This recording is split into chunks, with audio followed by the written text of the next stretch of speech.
deviation from the point. It has Whoopsie. been. That's fine. And it's also been. It's been a little while since we played here, I but think I think we we're actually are excited to be back. back together. Yeah, it's nice. Feels good.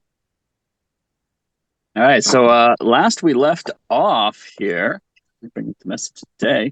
Last we left off, the folk band were finishing what they started against the assault on Port Llast here. Killed the remaining giants that they know of. Stopped the ship before the giants could escape with their plunder. And in the process, they discovered Harshnag, who called himself the Kinslayer, as well as a large group of people held captive in the ship's hull.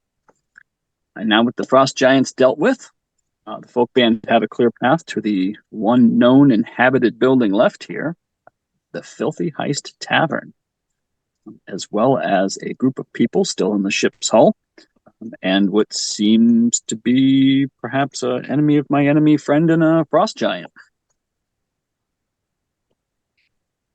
Now that you've killed all the baddies here that you know of, what do you all want to do? Um, is there any Is reason? our Yeah, go ahead. Go ahead. I was just gonna say, go you. Okay. I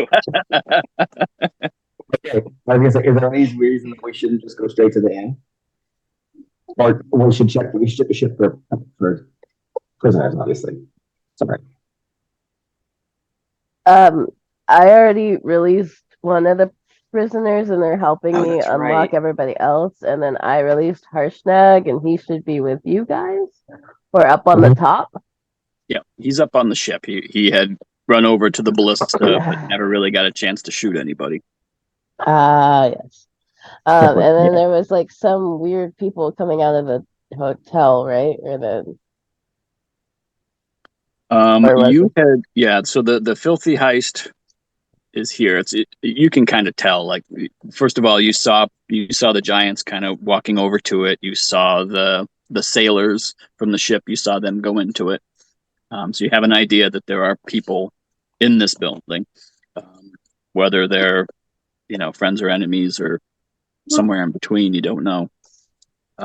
And yes, so you left a group of people who were untying themselves in the ship's hull,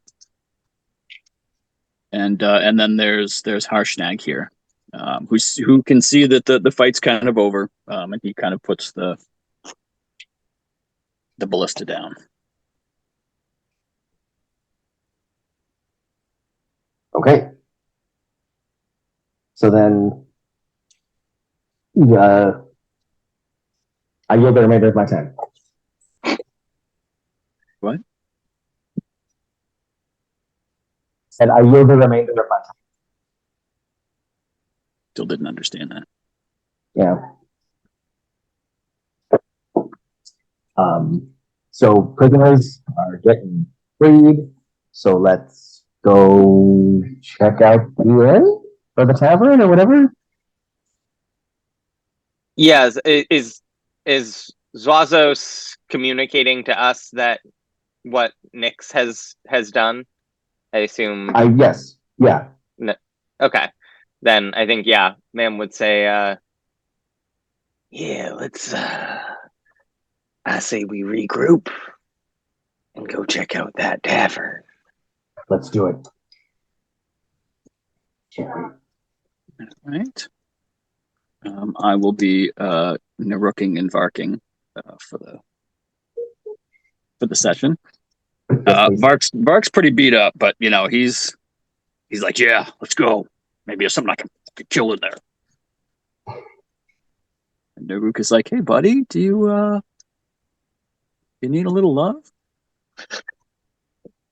Does he have any love to give? He's pretty low on love. He is going to give Bark a little bit of love here. Hang on a second. What do we got? Let's give him. Was Nyx planning to come back out and meet back up with us? Is that what was happening? Or what was Nyx doing? Oh, it looks like I was already out, so I must have been like trying to run to you guys Yeah. Yeah. Oh yeah, I Yeah. think you were. Building. Yeah, you were getting back in the fight. I think. Yeah. The people are untying themselves as far as I know. I think I left a ladder down or something, like a way to climb out for them. I Yeah, think. there's the way for them to get out. Yeah. There's Okay. there's like it's made for giants, but they can, kind of clamber their way up out of there if they need to. Oh, poor And you people. can see Naruk, he's like, hey, I got a spell. If you all want to get close here, I can give a little love around. Now let's see where Naruk is. There's Wazos. Yep, he's over here. All right. I am over 100 feet away, but I will get there. Okay. Ma'am is like standing on this like wreckage of a bridge or whatever it is, like not wanting to go back through the water if she doesn't have to. So it's kind of like trying to figure out what everyone is doing, and she's just hanging out here for right now. All right. Let's see. Are you close enough? Yeah, you're 25 feet. I'll get to. He's not even wounded, so he doesn't need to get himself. Let's get a mass cure wounds going. Oh, that wasn't great. Ooh. Ooh, ooh. But you know what? Hang on, wait. Empowered healing. Ooh. And what does that do? Does that give It you allows more? me. It allows me, or any creature within X number of feet of me. Actually, let me check and make sure that I'm close enough. I might not be. Yeah, no, you're within 5 feet of you. Oh, it's within 5 feet. Oh, fuck me. Jesus Christ. Yeah. So, nope. Okay. Well, I mean, it's a little bit better than nothing. And you can see the Rook's looking a little exhausted here. He's like, well, I got a couple spells left, but. And Bark's like, I'm fine. He's borderline bleeding out, but he's fine. I'm fine. I got this. Let's kill some more giants. Think there's some giants in there? No, I don't. All right, cool. How do we get over there? And the water here is probably about 15 feet deep. It's not terribly deep, but it is something. You can't just walk across. But I mean, we're Unless not you're in like conflict. me. Yeah, or you can fly across it. You can fly, or you can walk across water. Yeah. So Oh, basically, wait. Naruk and Bark are the only ones that are even going to get wet. Ma'am can just like hop, skip, and a jump over that probably. Ma'am is apparently still concentrating on fly. Oh, so you can She's fly just over gonna too. fly over. That's awesome. right. I should check my Bark can lots fly of too. blasts. Oh, is Yeah, Bark did I flying cast too? it Yeah, on? he is. See ya, bitches. So is Naruk the only one? I don't want to leave Naruk. I'll walk with Naruk. Ma'am will come back and Yeah, like boots, just pick doesn't up Naruk and carry him. All like 900 pounds of him. Okay. 7. 7. I mean, he weighs 700. He's also carrying 200. It's Looks fine. like he's got heavy armor now. That's right, he does. But he's got the boots, though, right? What do the boots do? Oh, it's just striding and speed. Oh, but wait, doesn't that give him Oh, he does can that jump. give jumping? Yep. Now he's just gonna. Yeah, you see him as like an Olympic runner, just whoa, boom, whoa, boom. This giant fucking camel. Color Ma'am impressed.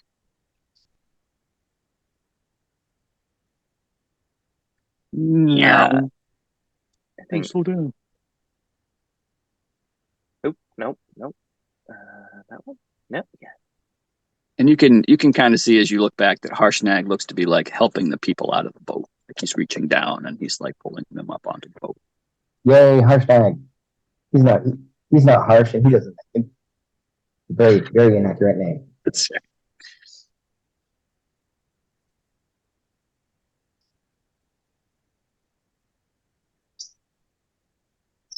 He may not be harsh and he may not nag, but he certainly kinslays. Yes, exactly.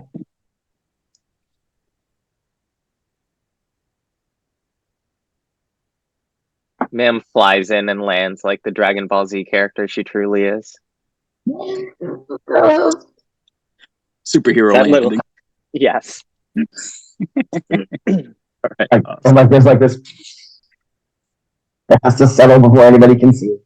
Heavy obscurement for one round. All right. Let's see. Okay, so let's do this. Oh, hang on, wait. Whoa. I'm sorry. It's just that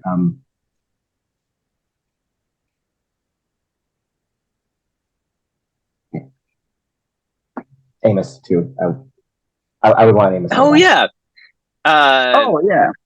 Ma'am whistles out her trunk, and where the hell is Bubble? There he is. Forgot I had done that. Oh, that's fantastic. At least we know that Bubble is good at his Bubble. Oh, Bubble was told hide, and damn did he. Bubble, stay. oh, I see what happened. Okay, Bubble's a lover, not a fighter. that's right. Well, Bubble can't be a fighter. Well, he can helper. distract. He's a helper. He got whacked once, and we saw him turn into feathers, and we were like, That's awesome. so, yeah. All right.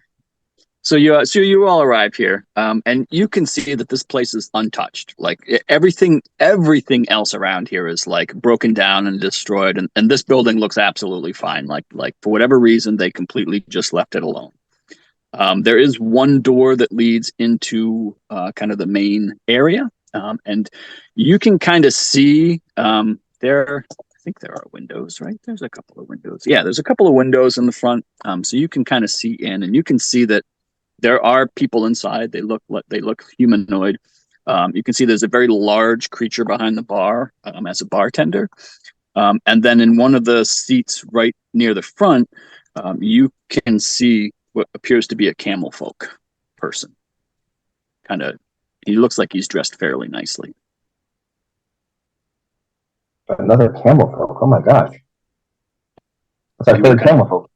We were kind of why you're expecting here. that. Yeah. Yep. That's well, presumably that would be Farax. The person that we were trying to get in the first place.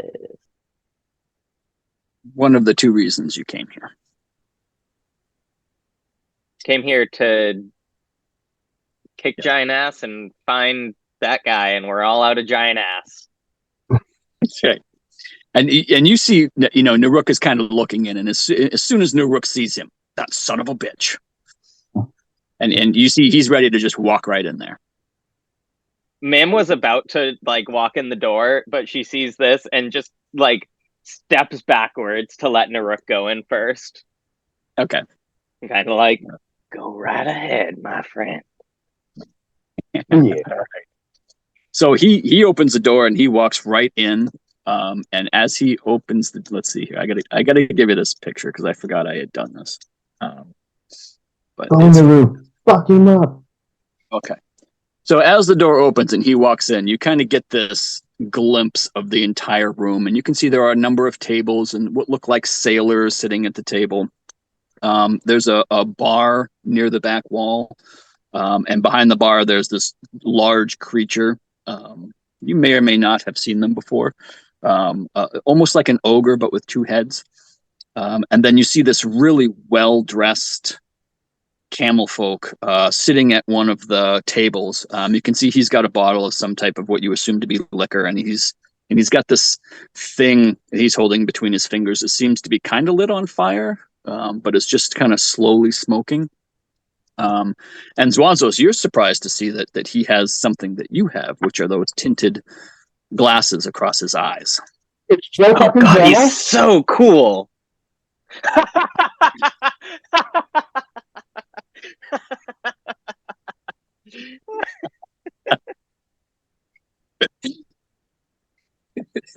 Oh my God. Is he like Godfather Camel? What the heck? No, here's Joe Camel. He's full on Joe Oh, Cool. oh my Oh my god, god. you even have the ogre in the back. What is the where Yeah, how I does know, this right? exist? This is so cool. All right, let me get you inside the tavern now.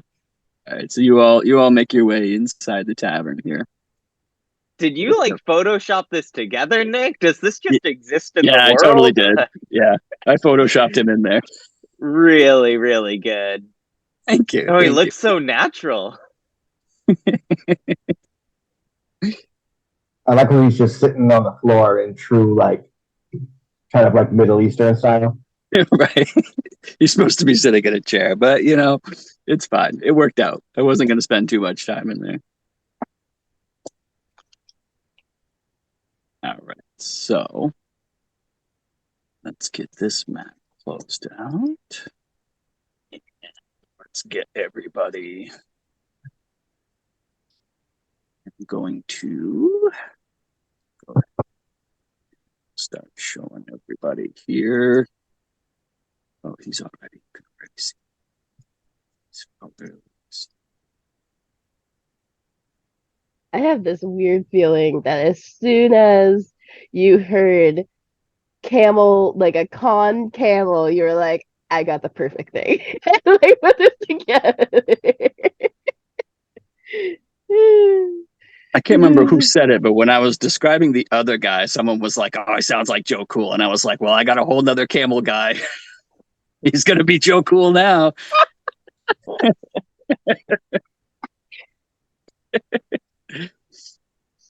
All right, so you I'm all so walk stoked. in, and you can see, every single person in this bar, kind of turns, and you know, seem to have like kind of surprise, like you are not what they expected to be walking in that door at that moment. And as soon as Farax looks over and he sees Rook standing there, you see his face just like deflate, and he kind of like looks and he looks around the rest of you. How'd you sneak past the giants? They're What dead. giants? What? I love that we said that at the same time. They're dead. What giants? Rook just walks up and just punches him straight in the face. Please, roll an attack. Oh. And he like immediately he takes it and he's like, You lying. "Yeah, I had that coming. Good to see you, Rook." Zwazos takes out the sun sword. Oh. Okay. So and you see like the other sailors like slowly their hands start to like go to their weapons. And you see the bartender behind the bar, like you see his arm kind of reach down behind the bar. Okay, hold And up, then and hold up. Prax just holds his hand up. He's like, "No, I think we're good here." Zwazos reads the room and deactivates the sun sword and puts it away. Oh, that's good. That's good. And you can see that so Farax is sitting at a table with another person that doesn't, the rest of them look straight up like sailors. This guy is like armed to the teeth. Like he's got kind of a dark look to him. And he's probably the only person in the room whose hand didn't go anywhere near his weapon. And he's got a sword. You can see he's got a short sword. Like he's got like an axe strapped to his back. And he's just kind of drinking his beer, kind of eyes And he zero fucks. drinking you in. Zero fucks. Yep. Ma'am just pulls up this chair in between Farax and the armored guy and just kind of sits. Okay. And you see Farax kind of look up. "Herschel, can you get us a drink?" His name is Herschel. And so you see Guy's one of the name is heads Herschel? kind of perks up. "Yeah, sure, boss. What can I get you?" And Farax turns and looks at ma'am. What can we get you? What if they have it? Something expensive. Fair enough. Whatever's on the top shelf. Bring my whiskey over, would you? Sure thing, boss. And you see him, and you see you see the big guy kind of walk back, reach into a cabinet and grab a bottle, and he brings it around. There you are, sir. And he kind of looks all of you up and down. We hopefully we'll take it outside if there's a problem. I've worked way too hard on this bar. And then you see the other head speak up. Oh, I don't know. I feel like we could do a little damage. And you see Farax kind of, he's like, okay, Roy, let's keep it to a minimum for now.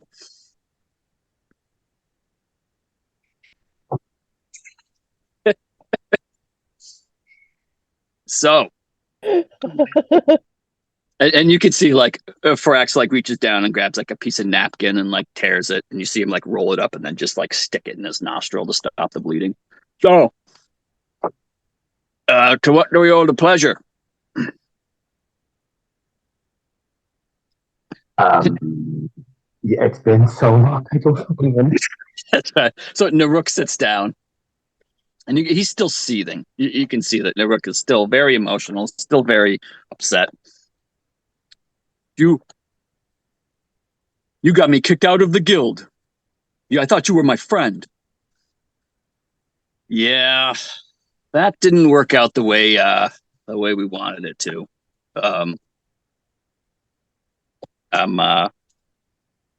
What's his name? Yeah, what the guy's fucking name was. Hang on. Hold, please. Oh, Tunzel. Seems like maybe you ran into Tunzel. You seem to have an idea that I was here. Yeah. Ran into is a good phrasing. I see. So, I suppose you're here for the tapestry? Tapestry is the least of our needs right now. But yes, we'll be taking that as well. Well, I don't have it. That was my main bargaining chip with the Giants, and if you want it, you're going to have to take it up with them. Oh, good. Ask again. What Giants? You mean what Giants? This town is overrun with them. Zwazos just goes and just... And he kind of looks at all of you, and he Vark like comes over, grabs a chair from this other table and kind of pulls it over and like sits like right next to the armored guy, like kind of leaning over, looking down at him. And you can hear like as soon as he sits down, like you hear the chair like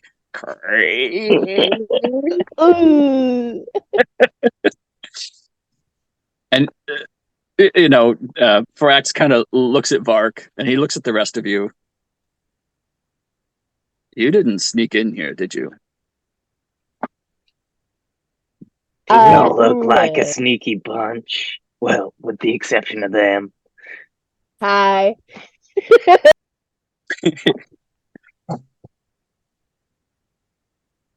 I went invisible and killed one. Several, actually. The ship is also being released, so if you pissed anybody off that got tied up and put in the boat, you have about well, it started at 5 minutes. Yeah, 5 minutes. And at that point, the dark looking armored guy, his head goes back and he just starts laughing. Oh, this is good. Oh, I love this. You come in and you kill all the Giants. I'll drink to that. Next round is on me.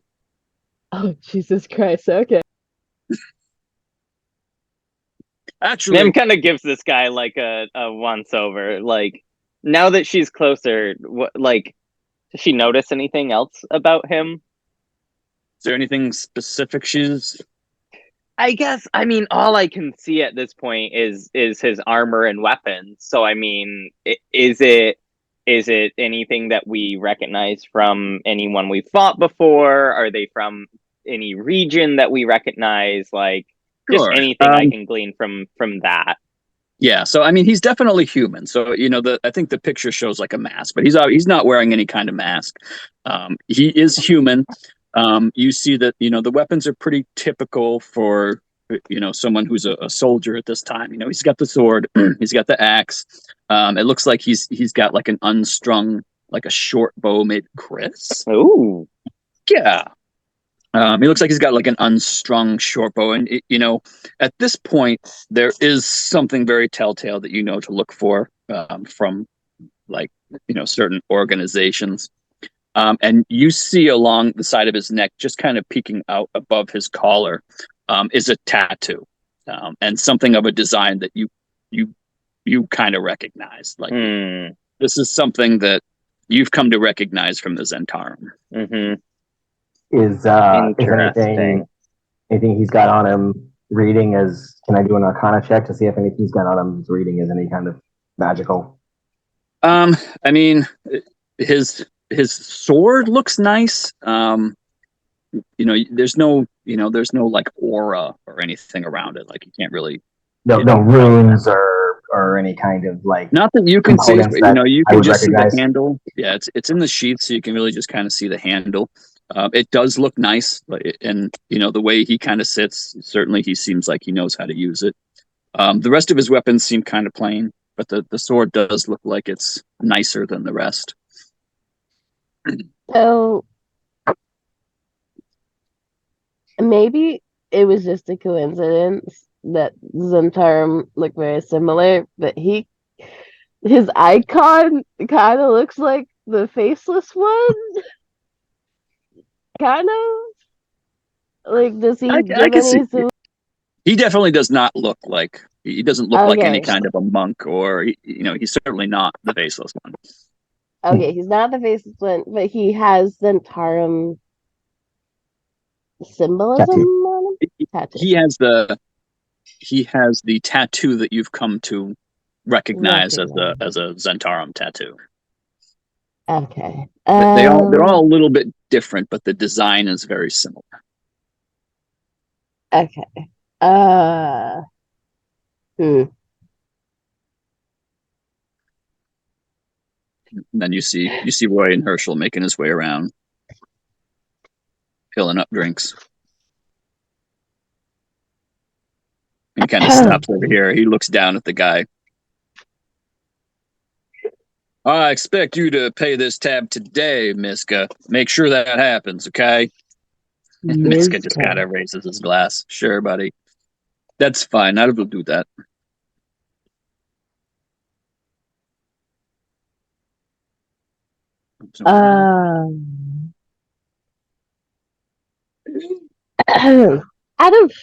Out of curiosity, um, and I kind of lean towards the table. I'm still sitting at the bar, but I'm gonna like turn the chair and like lean towards their table with with barracks and everything. Um, the one that he called Miska, is that right? Yes, that is me.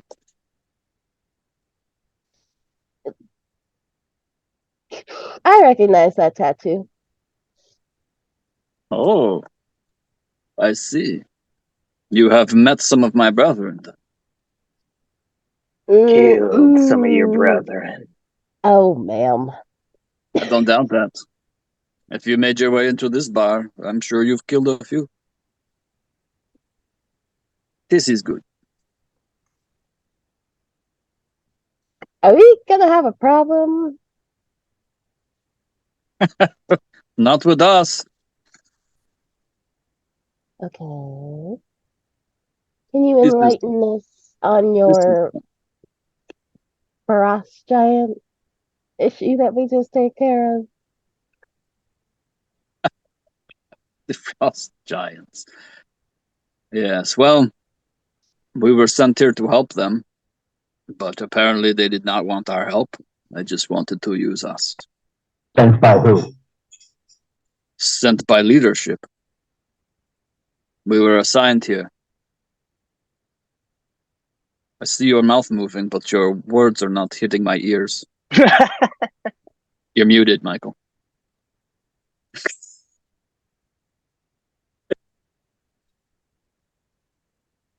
I don't know what to tell you. I believe you, but you're still muted. Oh, I think he's on the There you phone, go. maybe, You have and to- not. Hi. Oh, sorry, you weren't talking to me. Gotcha. So the Zhentarim leadership sent you. Yes, that is correct. They sent a large contingent of us, but the Frost Giants said they only needed a few of us and made the others leave. What are the Zhentarim's interests? Like, what do the Zhentarim have to gain from the Frost Giants' efforts? If they win this war, everything, yes? But it is not just the Frost Giants that the Zhentarim wish to deal with. They have sent emissaries to all the giants. We have a lot to gain if we are the sole protectors once the giants win the war and take over the world, yes? Well, I say we, they.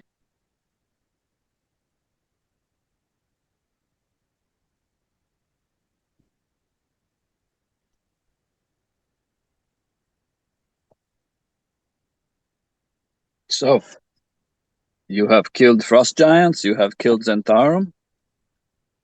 That is very impressive. Oh, yeah. I mean, we've got a laundry list. I don't know if you're familiar with us. Oh, I know who you are. Yes, you right. are the folk band, yes. Oh, I know who you are. Good. So does the Zhentarim. There is a bounty for you. Oh, really? I'd be very interested. How much is it? Last I knew, it was 500 gold each, or 1,000 alive. Well, that seems a little low. Yeah, what the shit is that? Try 500 harder. gold? What you've done here, it does seem a little bit 500 low. gold? Are you kidding me? Bring 500 gold to go into certain death? All right. For So each one of us. Hello. Okay, anyway. I mean, still. where do you stand on all of this? Me? I am Yeah. done with this war. The Zhentarim left us here to die. Fuck them. Mm. We were supposed to be working with the giants, but they just left us here as fodder. They took their spellcasters and they left. And we have been put to work ever since. We are not working with the giants. We are simply working for them.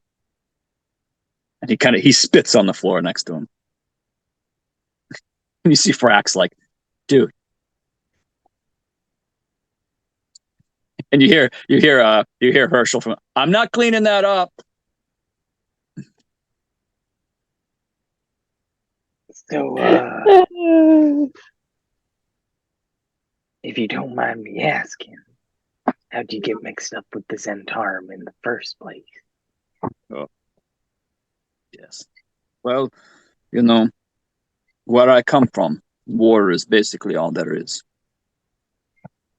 I come from the far north, 10 towns if you are familiar with it. And war doesn't come often, but when it does, it decimates everything. We struggle to survive as it is with the cold. And so, when people come in and they promise you large sums of gold to work for them, I had family, they needed the money, so I joined. And they don't tell you at first what you'll be doing. First, it's all, oh, you guard this caravan, you guard that caravan. But as time goes by, they force you to do worse and worse things until you know that there's no one left to go home to. If my family knew the things I had done, they would want nothing to do. So I send them gold and I do not go home. This is my life. That sucks. Sounds Very like a much bum so. deal. So I stay here. And I drink. It helps to numb the pain. Well, some of the drink does. And he kind of like cheers his cup over to Farax. This whiskey does the trick very well. I mean, for what it's worth, our time adventuring has taught us that there are very rare cases where there's no going back. Perhaps. Yeah, second chances and all that. Anyways, Naruk, didn't you have some business with this guy? Yes. So I'm going to need that tapestry back, Farax. And I'm taking you back to the guild. You're going to be my way back in. Farax, back into the guild? Are you serious? You're not serious, are you? We already had I'm Tunzel on the boat. Nix just goes, we already had Tunzel on the boat. Wait, you didn't, oh shit, you didn't kill him? No, Why would we kill Farax, him? we didn't. No, we don't kill indiscriminately. Oh shit. Like I said, it's the giants. That's why I'm alive. You'll guess, well, if they're dead, I guess you'll just have to figure out what they did with it. And Nuruk I kind of know. like, really? There's a really nice bear rug down there. Did you get a name on this on the other guy, the armored guy? Mishka. I table talk. I am very, or Razos will communicate to Nix that he's very interested in knowing what Mishka's plans are moving on, because depending on where Mishka is going to go, we may not want him going in. Right, but let's let Nuruk figure out his stuff. We'll get Mishka soon. So table talk. I certainly had a whole big thing for Nuruk to do, but seeing as how Nuruk isn't really here anymore, I didn't think you guys wanted to sit here and listen to me monologue with myself about this whole thing. So yeah, every DM's favorite position to be in, to have to right, exactly, do dialogue between two NPCs. Exactly right, because Nuruk basically is an NPC now. So, in Can you hear me now? What's that? Oh my gosh, yes. Liz is here! Yes. Yay, it works! Let's go. So, in the interest of time, Nuruk just needs to find the tapestry of Salathor, and then he and Farax will head off into the sunset with Tunzel and do his thing. Unless you all come up with some plan, in which case, they'll do that. Did we get a? We should probably ask, because it was my understanding that Mario was like, "Hey, I'm working on this thing for a while. I'll be taking a hiatus." It was my understanding that he was planning on coming back. Oh yeah, and that's either way. That's fine. I'm Okay. not going to be NPCing Nuruk with you this whole time. Oh no, screw that. Yeah, right. So Nuruk's going to go off do his thing. If Mario comes back, Nuruk will just magically come back. Yes. Yeah. After he's gotten back to the guild and gotten his membership back. Or something. Yeah. Well, depending on how Mario would prefer that go. As far as you all are concerned, what I plan to do is just have Nuruk go off with Farax and Tunzel and handle that. And then, if when Mario comes back, I'll ask him how he would like for that to have played out. Perfect. Maybe he never made it. Maybe he got his membership back. Maybe he got his membership back, but told them to F off because they didn't believe him. Right, exactly. So I'll play that out. But I don't want to spend a whole lot of time I agree. His personal quest with him not here. Can I spend a few minutes kicking the shit out of whoever killed the bear that's on the floor? Everybody points to someone else. It was the giants. That was, and Farax goes, it wasn't the giants. It was first Captain Desrian that killed the bear. but you don't have to worry. He's dead. Good. A little sad, but good. And Frax kind of looks down at it, and he looks at you, and he looks down at it. We can get rid of that if you would prefer. Mm-hmm. Okay, we'll do that. And he kind of looks back. Herschel, could you on it, boss?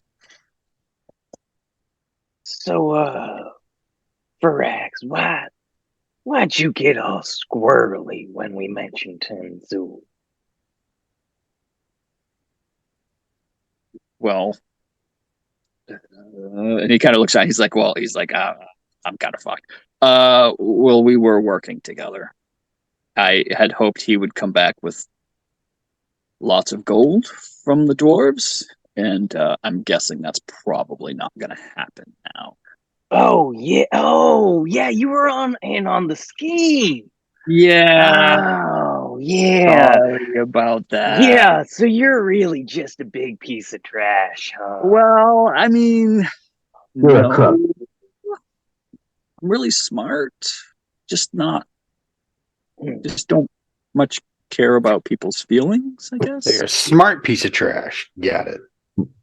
I don't know. And he kind of looks down at himself, and Chris, I have to share this picture with you. You didn't get the full effect.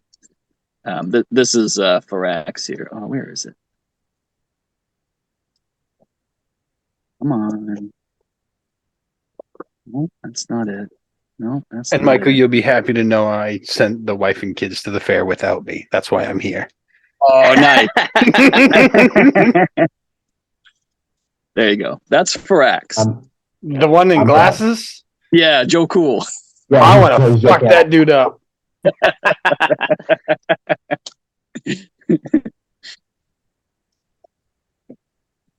All right. So back to inside here. Okay. That's Where were what we? the Brooke should look like, though.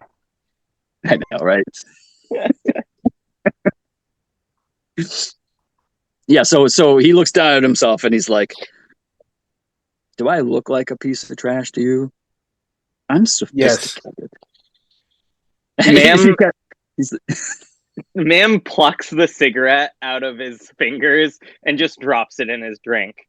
He goes, it's bad for your health. He looks around the table. He's like, it's not. Of all the things in this room that are going to end my life, that was the least of my problems. That I can agree with. Ma'am just looks down at her hammer. And you see him kind of like, he just kind of reaches in and plucks it out of the whiskey. Herschel, can I get another one? Oh, wait, no, that's right. The bottle's on the table. He just kind of, and he takes it and he just kind of looks around and he's like, and he just throws it over his shoulder. Pours himself another one. All right. Well, Nuruk, whatever you want to do with this guy, it's up to you. You've got our support. He's going to face justice. I'm going to bring him back to the guild, and he's going to face the justice that I faced. So we got to find the tapestry. You can assume it's on the ship.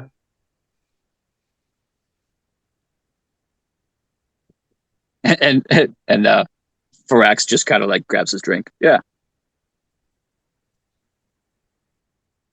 Probably. That's where they took everything else. So that's probably where it is. Seems legit.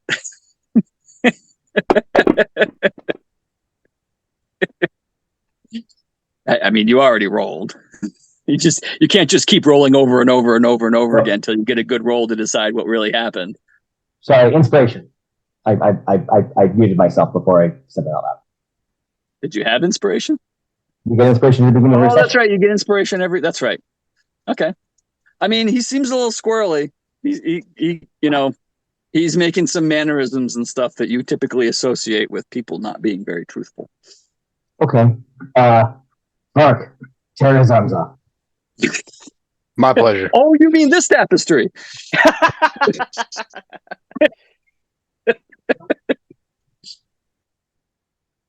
And he kind of looks over at Herschel, and he's like,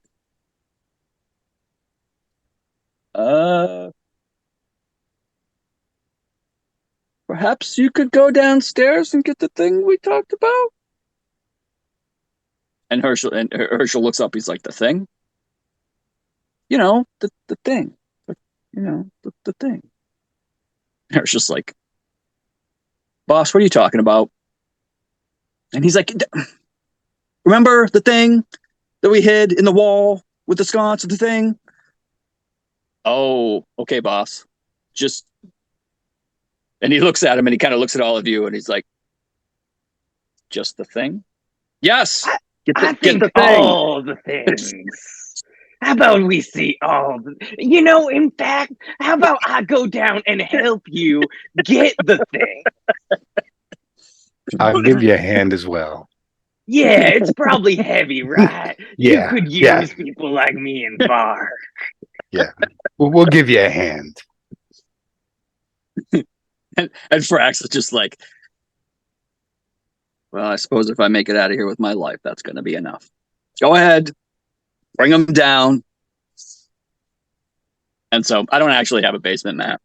So he, Herschel walks over here, and you see him kind of roll back this carpet, and there's like a trap door there, and it's not very big, but he can squeeze into it. And so he kind of calls you over. And so you can both go down there, and you can see it's a typical storeroom. It's got barrels, obviously, of different ales and stuff. It's got some foodstuffs in the corner. It's a little dusty, but sure enough, the back wall, you can see there's one sconce with a little torch that's not lit. He walks up to it, he pulls it forward, and then twists it sideways, and you see like a portion of the stone kind of pop out a little bit. And so he walks over and he pulls the door open. You can see it's probably a pretty heavy door for most people. And then inside, you see a couple of sacks, and then like a rolled up carpet on the wall. And then there's a couple of, there's a harp, and then also a flute. And so he grabs the carpet, and he's like, well, this is the thing. And you can see he grabs it with one hand, but it's a good sized carpet. It's probably, I don't remember how big it is now. We'll say that it's, okay, I think I know how big it is.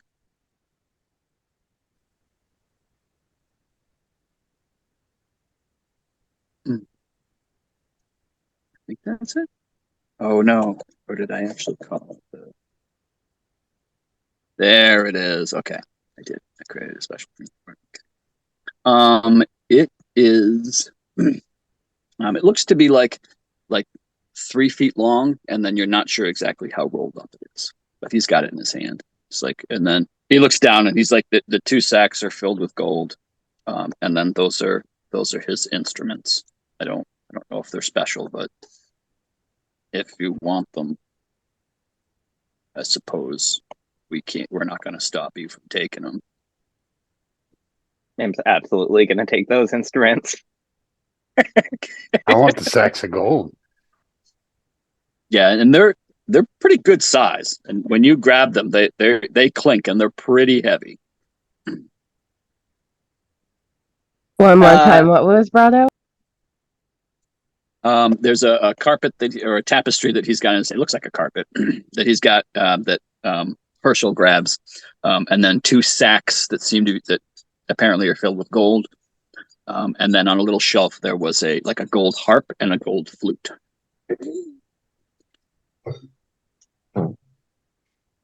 Before we come upstairs, Herschel is one of the heads' names.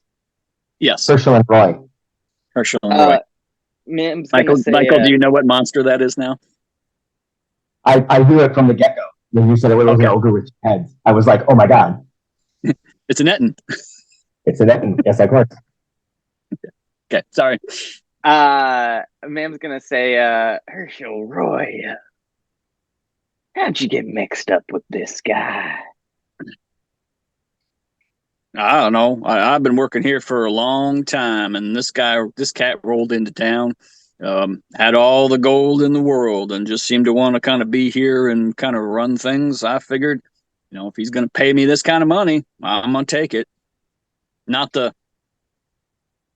most trustworthy man in the world, if you know what I mean, but kept the gold flowing. And honestly, if it weren't for him, this building would probably be destroyed and all of us with it. So I suppose I might kind of owe my life in a weird kind of way. So, He weren't lying. It was the tapestry that kept this place alive. He kept promising them giants that he would give it to them. But, if you ask me, I think he planned to leave with it right before that they left. So I don't think he ever planned on giving it to them. But well, what happens to this place if he's out of the picture? I guess it comes mine. It's always been mine, but like I said, I kind of let him run it. But I guess it'd be mine. But I mean, there ain't no people here. There's no point in keeping a bar. Well, without the giants, hopefully people can come back, right? Sure, but the whole fucking town's ruined. It's going to take a lot to rebuild this place if people even want to come back. I don't know how much you know about this place, but it gets sacked more often than, well, I don't know. It gets sacked more often than grain, I guess. Well, we'll figure that much out. All right. We'll go back upstairs. Okay.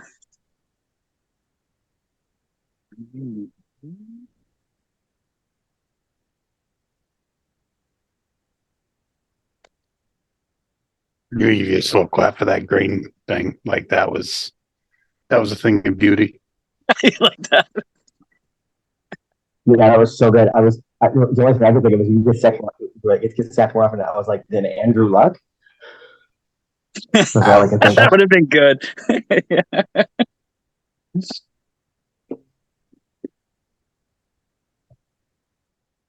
Loot. Gold. And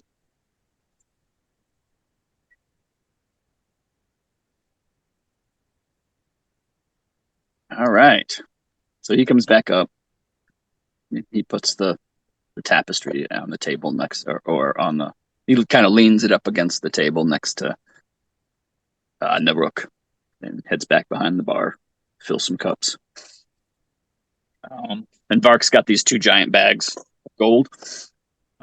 And ma'am, you've got a golden harp and a gold flute. I'm going to go ahead and just. I'll wait. Do I get any kind of magical vibes from either of these, or do they just seem very nice? I mean, they seem very nice. I'm not sure how familiar you are with musical instruments. I do not think I'm very familiar with musical so instruments. Then, I mean, to you, they might be like the pinnacle of musical instruments, or they might just be like kind of nice, like you without any kind of frame of reference, you can't really tell. You do look them over for the things that you normally think of with magical stuff, runes or silvered anything, and you don't see any like gemstones or any runes or anything like that. And you see him as soon as he sees them, he's like, I've been thinking about getting into an instrument. What do you think? Your fat fingers can't play the flute. Come on. Oh, I mean, my fat fingers can't. I'm not sure how useful those might be for you. And Oh. Naruk just like cuffs him. It's like, Wait, I mean, yeah. Enjoy. Is this how you play the flute? And ma'am just like slobbers all over it and just like. Boing, boing, boing, boing, boing, and he's just like, most obnoxious. and even Naruk's kind of like, but then he sees like how uncomfortable Firax is, and he's like, he doesn't play the harp or the flute, so he doesn't care. Wait, I have prestidigitation, right? If I do, Pull my I'm gonna claws and I'm cast. going to learn how to play the harp. Chris plucks a string and it just breaks. I mean, Vark plucks a string and it just breaks. Ching! All right. Well, I think we've had our fun. So, what do y'all think? Zaza, you want to talk to this, what's his name? Natty? Matthias? Mishka. Mishka. You want to talk to this Mishka more, or?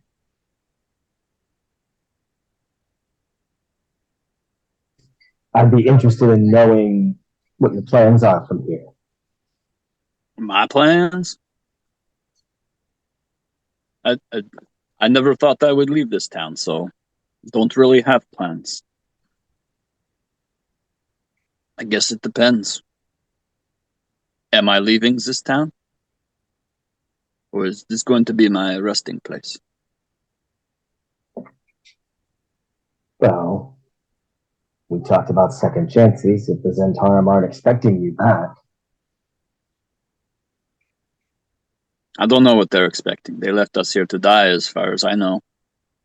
I don't plan to go back to them. I'm not interested in doing more for them. Even if they gave you the offer? If they gave me the offer, I'm not interested. So I can be used again, flushed down the toilet some other place? I think not. I'll find money somewhere else to send to family. Or perhaps I have sent home enough, and I'm no longer needed. You know, I'm actually getting an idea. I like ideas, especially yours. As far as I know, you're the first guy we've met from the inside who came out. Who you didn't kill, you mean? Well, I mean, they were still pretty convicted. Oh, they usually are. They have that effect on people. Yeah, so that's what I'm saying. You're kind of unique here. And, I don't feel unique. well, you feel that way, I think, Okay. from my perspective. And as Lazo said, there's, second chances and stuff like that can happen. What if you helped us out, or our allies, with information? We don't always know how the Zhentarim think, but... Well, they treat us like cells, so I don't know everything, but I have information you would want, I think. I can tell you what I know. I'm not scared. Just leaving the Zhentarim is a death sentence, so giving information, they can only kill me once, right? Yeah, sure. So you tell us what you know, and then maybe we could also set you up with some friends of ours. Be kind of a strategist of sorts. Sure. Perhaps will keep me alive for a little bit longer. I'm okay with that. What do you want to know? Awesome. Oh. You said that you had information that we'd be interested in. What comes to mind? Okay, I start at the beginning, I guess. Well, so do you want to know their operations? Do you want to know what they're up to? Do you want to know their strategies? Where should I start? I think that we want to get as much information as we can on how to slow down their long-term goals. Well, Good luck with that. Their long-term goals are to amass wealth and power. They do this mainly through protection. They hire out the guards. They are basically the hirelings for most towns, organizations, groups. We we are they are the foremost providers of mercenaries to merchants, things like that. But with the beginning of the war, they figured, if they can forge alliances with each of the giants, that whichever group of giants wins, that they would be in a position to be the only providers of mercenaries, humans, in the area. But that they are not stopping there. They are still continuing. They have pirate operations. They have smuggling operations. They topple governments. They put people into power, into governments to siphon funds into their organization. Their reach is very far. They have sleeper cells in many towns. They are very organized as far as magic. You have seen our tattoos. They are something that we get when you reach certain levels within their army. Lower level, they get bless spells. Higher levels, like me, we get the haste spell. Our spellcasters doing greater invisibility. Interesting. All right. But to what end? Power. Just power? They just... Power is everything. But you gotta have a reason for wanting power, right? To control. Once they put enough people in high places in governments, we will rule all of they. We'll rule the whole continent. And once they are in control, well, then they no longer need to hide in the shadows. They can just rule. It's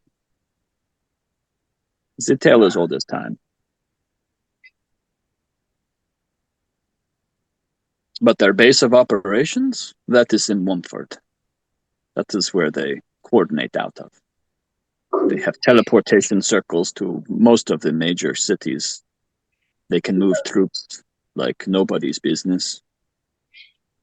Spellcasters. Are these...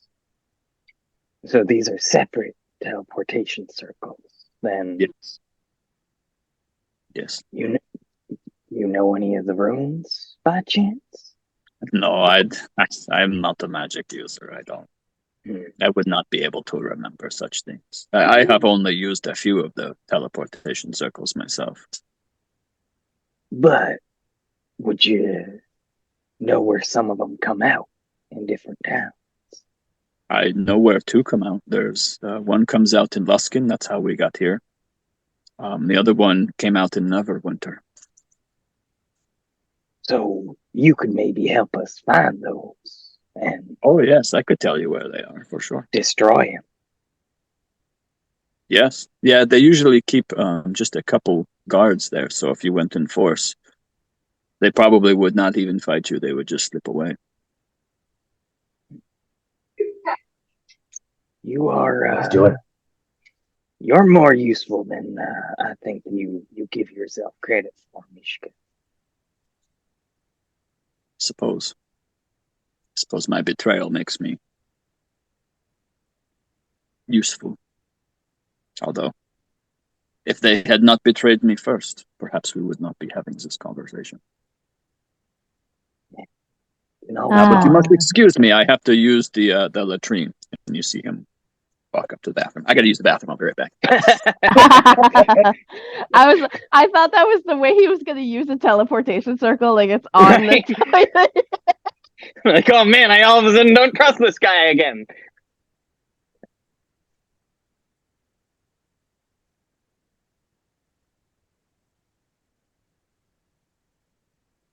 Oh, that's scary how deeply entrenched this whole thing is. Yes. But also, I feel like sending him to Neverwinter to like plot with our kind of base of, trusted people there. Operations. Yeah. Like, we're probably not going to be in a position to go take out those teleportation circles, but like, have Neverember send freaking guards to go wipe them out. Like, if they're not well guarded. Right. Yeah, just send Varnock with, some guards to each one. Yeah. They can show up, clear the guards and, what's the word I'm looking for? Compromise the runes so that the teleportation circles don't work anymore, and then just report back. Yeah.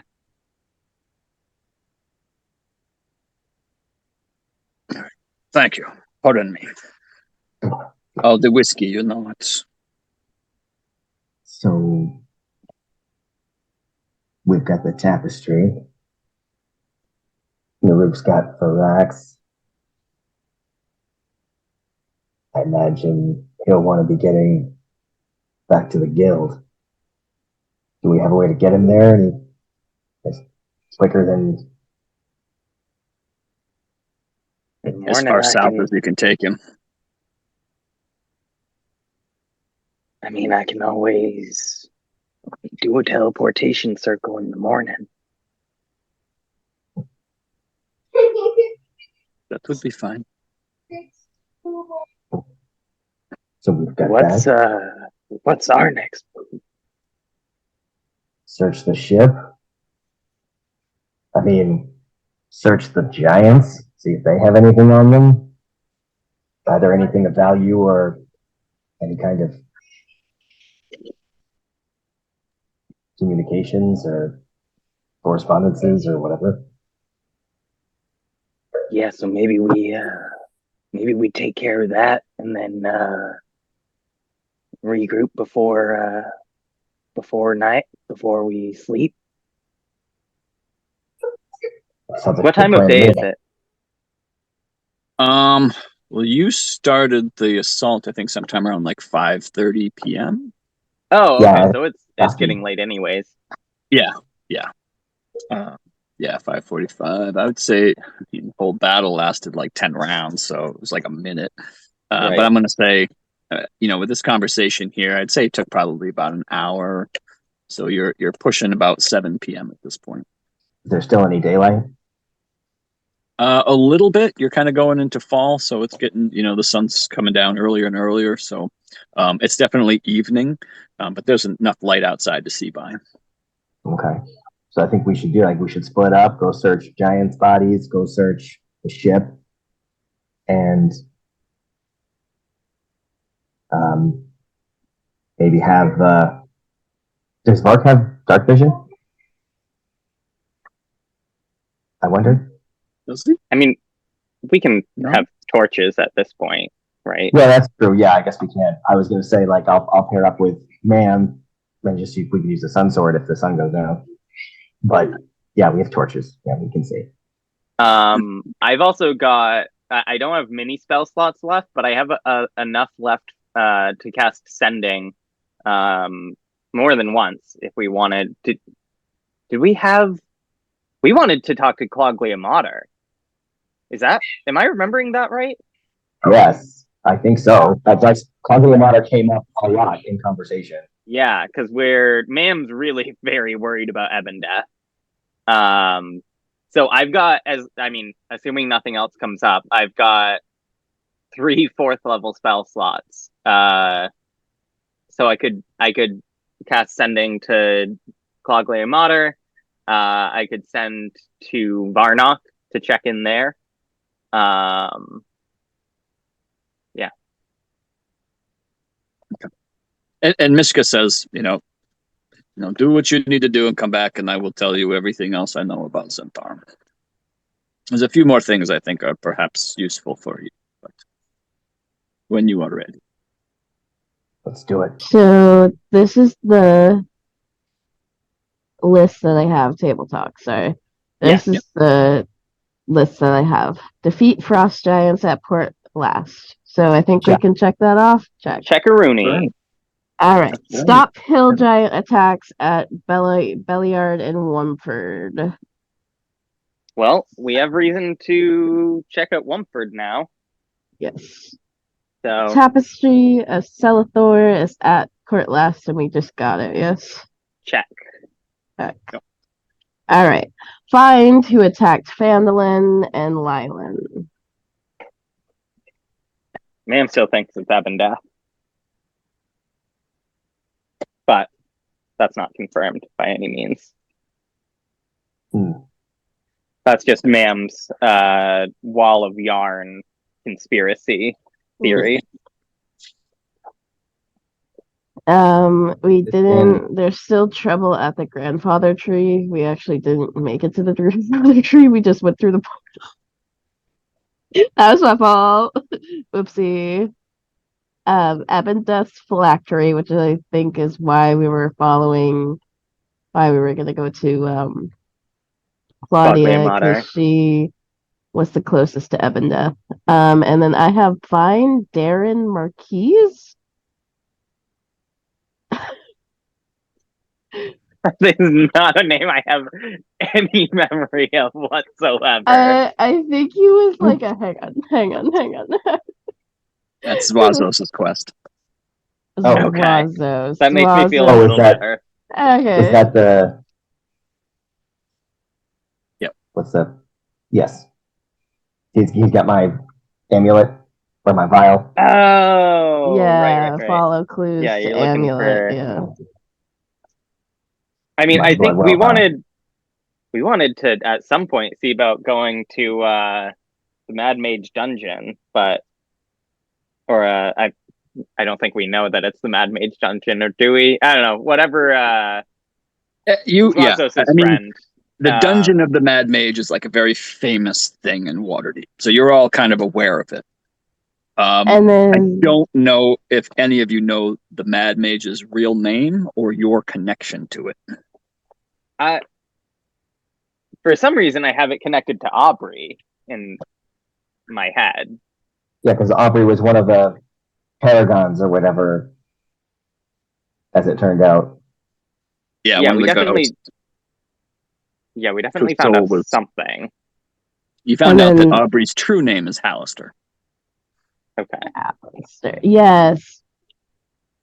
And that he's a spirit who was tied to Lylan in, because of like he's magically kind of assigned to guard the planar beacon or something like that. Yeah, it was the spell plague destroying the planar beacon way back in the day that bound his and the other Knights of Lylan to Lylan. But you all broke that bond, and Right. they were allowed to leave Lylan. And Aubrey revealed his true name was Hallister, and invited you, Zwazos, and your friends, to visit him at his super castle under the ground in Waterdeep. From Waterdeep. Yeah. I mean, I'd like to do that at some point. But yeah, maybe not. In No, the yeah. middle of a giant attacking war. the war. Let's take care of this giant invasion. Yeah. Right. I mean, up to you. Look, did I ever share that video from what is his name? The video about the bone saw? The bone saw? Yeah. I don't think so. Sporkowski, he has a video about the bone saw, which is a magic sword. It's a sentient magic sword that was Yeah, based. send it in chat or something. I'll take a look. I will. Did I ever report back to Nope. yeah. The Emerald Enclave? No. Yeah. Okay, hang on. I'm adding these back. And then we have Ma'am's thing with the vision of the water in between the mountains or whatever that was in the fucking thing deep down underground. Yeah. Yeah. Yeah. Yeah, I think we felt that it felt like there was still a missing piece there that we didn't have Yeah. enough to solve the puzzle. I think is that Well, sounding right? no, because we knew we found. Hang on. We investigated the image, and there's a mountain with water flowing through wetlands.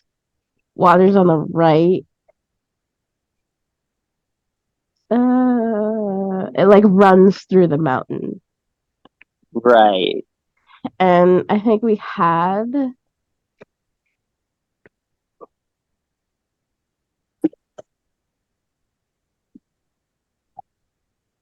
were trying to find the amulet, and that's where the amulet is, You found it. or it says it is. Right. But we didn't have enough information on which mountain, and then of course there's the giant war happening, so we were like, to be Yeah. determined. Yeah. And then Nyx has to report back to Emerald Enclave. So I think we can kill a lot of birds with one stone, not offending Zwazos. By going back to Neverwinter and reporting about Port Llast, I can report back about what I know, and maybe we bring Mishka with us to be like, Yeah. like we'll have to disguise him because there's sleeper cells everywhere, especially if there's a teleporter in fucking Neverwinter, you know. But we could bring him with us, like disguise him and bring him with us and be like, hey, so don't freak out. He does have a tattoo, but he's been betrayed and wants to be helpful. Here you go. Yeah. You're the only ones that really know about the Zhentarim tattoos. So that tattoo doesn't identify him to anybody but you all, because you've kind of figured that out. We'll be like, it's cool. He's the new guard. Hey, so here's this guy that has a lot of insider information. He needs to be protected. Nobody can know that he's here. Give him a fake code name or something. Just be like, hey, here you go. This is Bob. Hi, this is Bob. And of course, he's gonna go. My name isn't. Yes, you're Bob. You're Bob now. Okay. Anyway, Bob's your uncle. Uncle Bob. This is Uncle Bob. This is Uncle Bob.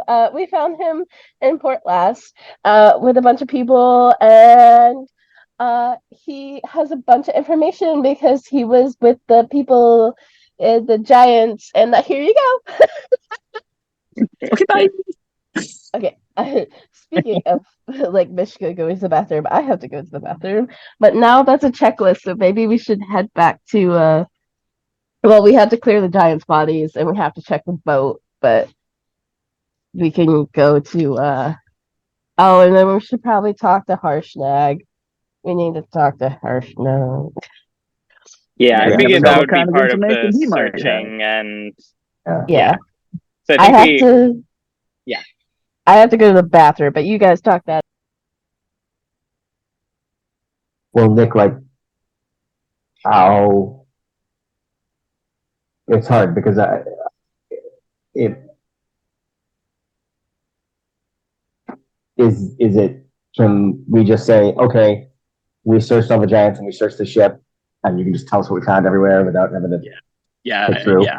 In the interest of time, yeah. Well, Yeah. I won't make And you then- walk around to all the bodies and do all that stuff. And can you summarize our conversation with Harshnag too, or is that the kind of thing that we need to play out in order to have I think out I'd like properly? to role play a conversation with Harshnag. Yeah. No, yeah, I'm in for Yeah. sure. Yeah, I mean well- that's kind of one of those things that, like, I have certain information that he can give you, but I also want to answer any questions you all might have, and I don't know what questions you might have. So there's definitely some information to be gained from Mr. Harshnag. Presumably. Right. Well, I will also be right back, and then once we're all back together, we can have our little info dump. Yeah. I think that sounds good. This will be, and I've been looking forward to this for a while. This will be your first official role on the treasure table. I'm so That's very excited. exciting. I'm gonna take a bathroom break too. Yeah, While everybody sounds else good. is. We'll take a little break and come right back.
We lost Michael too. Yes, Michael and Justin went to the bathroom. I mean, I see his video, but I think his audio dropped. Doesn't he usually have two people on the Zoom? Oh, that's true. So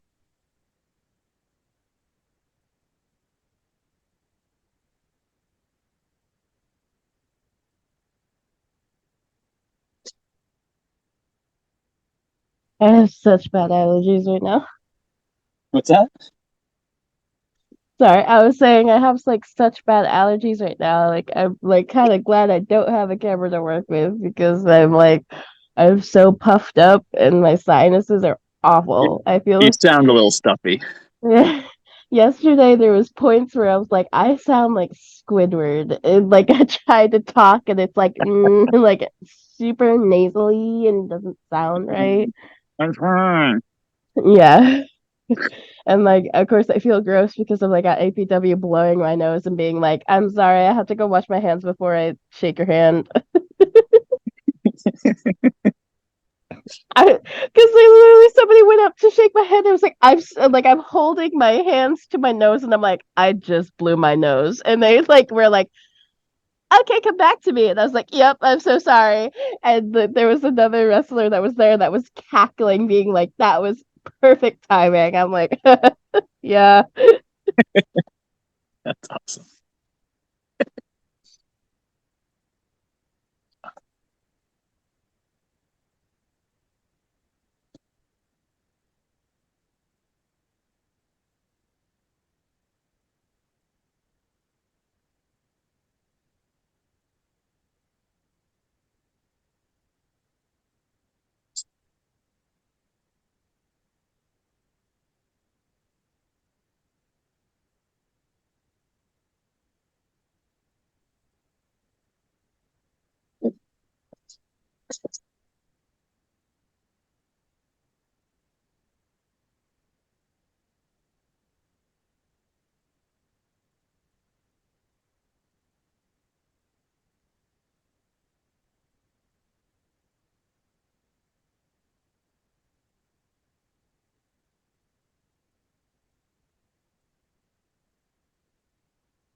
I don't know.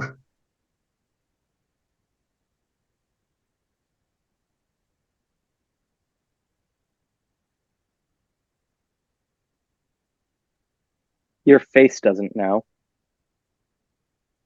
Ooh, my sound went out and now it came back. Hello, everybody. I'm so glad that I have everybody else doing the face thing. That means so much to me.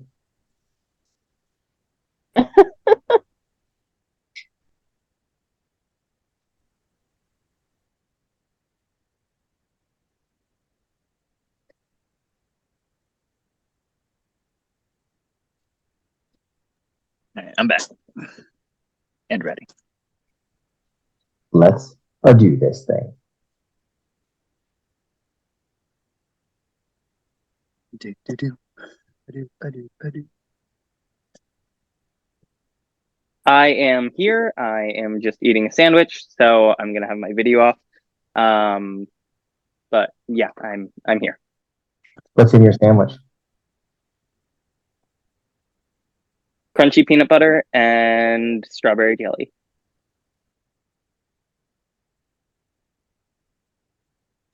This is the Enjoy. first jar of crunchy peanut butter I've bought in my life, and it's kind of life-changing. I've definitely had peanut butter before, and like it's like crunchy peanut butter and beer are two things that I don't understand why they're things. Like I don't understand why anybody would ever consume them. I had a crunchy peanut butter phase for a few years. It's nice. It's thicker. It's chunkier. It feels beefier eating it. I like the It took texture. 15 years to get my wife to buy chunky peanut butter. Beer is just for drunk. That's the only point of beer. Yeah, exactly. I Well, no. enjoy We a are good on beer this. sometimes. Yes, there's a difference. There's a difference. For many There's a difference. years. This is my argument. Beer doesn't taste good. No, There's a difference. Yes, it does. Really? There's a difference between enjoying drinking beer and beer tasting good. People Okay. say it's an acquired taste. My argument is that means that it if it tastes like tastes shit. good, you don't have to acquire a taste for it. So So I have to ask Justin, what beer are you drinking that tastes good? And I mean that. I probably would enjoy beer again if I could find one I actually liked to drink. Sea Dog Blue Paw. Blue Paw? Yeah, I mean, CW Blue Pie is quite popular. It is actually Shipyard Brewing's #1 selling brew in the country. Not in this part, not in Maine, but in the country. It Ooh. like because it, I it mean- sells in California like crazy. Pumpkinhead is pretty delicious. I love a pumpkin tried- head. I love I've a tried melon Blue head. Paw. I've tried Blue Paw. I've tried Pumpkinhead. I think I tried Melon. And for me, it just tasted like beer, and then it tasted like whatever the additive was when I burped. Like I didn't get anything out of it. It was, Sounds like I mean, your taste hey. buds need an upgrade because don't like chunky peanut butter, don't like Pumpkinhead. Damn. So hear me out on this. So Chris and I, we have this friend Nick Morse. He was the guy who I was asking about sitting in with us. He used to work with us at Nappy, and he gave the perfect analogy. He said, enjoying drinking beer is essentially your taste buds having Stockholm syndrome. Ouch. That's And harsh. he drank beer. He enjoys it, but he like gets it. He's like, no, beer doesn't taste good. It just doesn't. And that's why I stopped drinking it, because to me it just didn't taste good. And I found that it was just something I did because it was something I had always done. And then I was just like, I don't enjoy this. I'm just going to stop doing it. So now I mostly just drink. It is a limeade and strawberry rum. So that does sound delicious. I am not somebody who has ever just drank beer for the sake of it. Like I will never drink any kind of like, just Bud Light or anything just to drink Miller beer. Lite. You know what I mean? Yeah. But like there are times where if I'm having like a steak and potato dinner, like all I want with that is a beer. And at that point, it truly tastes good. Like a wine. That will be pairing. my final word on the matter. Very good. Very good. It takes all I'm types. glad you enjoy your beer, Justin. I do find that I like sour beers. That is something that I found is a little easier for me to actually enjoy. Also a fan of sour beers. The sour kind of hides that hoppy beerness. Yeah, when I was on the sales force at Nappy, we did the tasting of Sierra Nevada's Harvest Ale. And so what it is because usually when they brew beer, they harvest hops, they dry them, they chop them up, and they press it into these pellets, and that's what goes into the kettles to actually get brewed. Be fermented, yeah. So Sierra Nevada, they had their own hop field, like on site. So they just took hops, no drying, no crushing, no pressing, no nothing. They put hops straight into the kettle. So all these oils and like essential friggin' things that get lost in that processing were in there. And I tasted this thing and it was painful how bitter it was. It was something ridiculous, like 330 IBUs. It was. I don't know what that means, but I believe that's very bitter. IBUs are international bitterness units. And so for context, like a Samuel Adams Boston Lager, which is already a pretty hoppy beer, is 80. Did you say international beerness? Bitterness. Bitterness, thank you. Okay. That makes sense. That makes more sense. The unit of international beerness was kind of like... So the Sierra Nevada stuff was 4 times more bitter than Sam Adams Boston. Yeah, I pass. I'll pass. But I'll tell you that whiskey at Firaxis, that was some smooth stuff. Back to the game. Not quite like Argus's wine, but or yeah, that's what I was thinking. I was going to say Aubrey's wine, but Aubrey's wine was Argus's wine. Yeah, at one point in time, I was telling myself, "There's a lull in the conversation. I'm going to come to a table and ask for a glass of their most expensive red." Nice. But all right. Are we all back? yes. Yes. Yes. No. Wait, Nix is alone in the bar. Oh, I missed Nick's. Oh, whoops. Where's the bar? I thought I grabbed Nick's. Oops. Nope. Nope. Nope. Come here, Nick's. You gotta come too. There you go. Nick's is no longer at. So did we go talk to the guy first, or did we search first? Did we decide? I mean, up to you. The whole searching thing will just happen, and what you find on them will be part of your.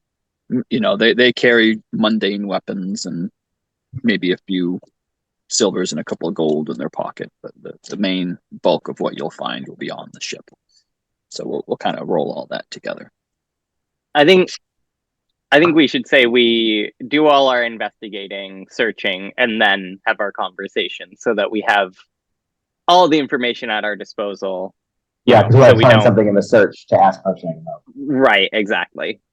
Okay. And there is a bit of interaction with the people involved with the treasure of the ship as well. So I'll make sure that happens as part of your conversation. So, you know, as you kind of make your way through the town, you see that Harshnag has, for the most part, helped everybody up to the ship. There's no easy way from the ship to the shore. So rather than just like climbing down into the water and swimming, everyone's kind of just like up on the ship itself.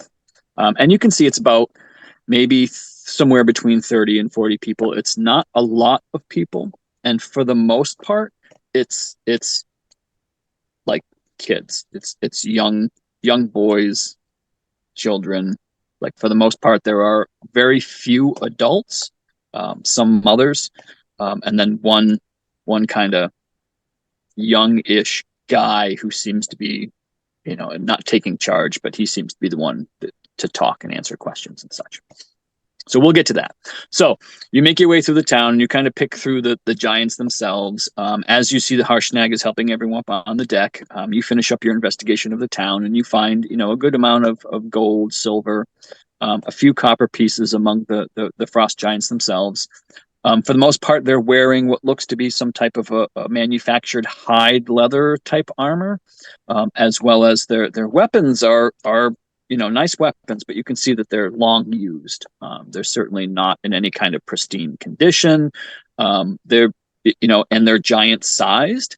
So, you know, you could probably gather them up. You can't really put them in your backpack, so you'd have to have some way to like carry them. They'd probably be worth a similar amount of money for people who want to, you know, but either try selling them to the giants, which might be frowned upon these days, or kind of like melting the metal down to make something else. But their weapons are really not usable for you based on their size. Vark might be able to get away with two-handing an axe, but I doubt he wants to give up his current weapon to do that. Yeah, no, Horbrick is pretty badass. Yeah, it's a cool one. So you do make your way over to the boat. You finally get to the boat, and you know you can see that there are people kind of sitting around, and you know one of them kind of just makes himself known. I think, did I give him a name? Maybe I haven't given him a name yet. We'll get to that. And you make your way down into the ship, and you can see it's full of barrels and sacks and kind of regular type items, and then. Let's see, where did I put it? There it is. Okay. So, I'm not sure if any of you like know specifically treasure hoard tables, but I am rolling on the challenge rating 11 to 16 treasure hoard here. So this is what you're going to find in the ship. Actually, I did decide that I wasn't going to make this roll.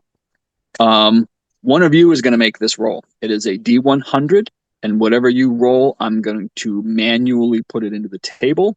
And then what happens is your roll on the table determines what grouping of stuff you roll on for the table. So, Can is I there? roll it?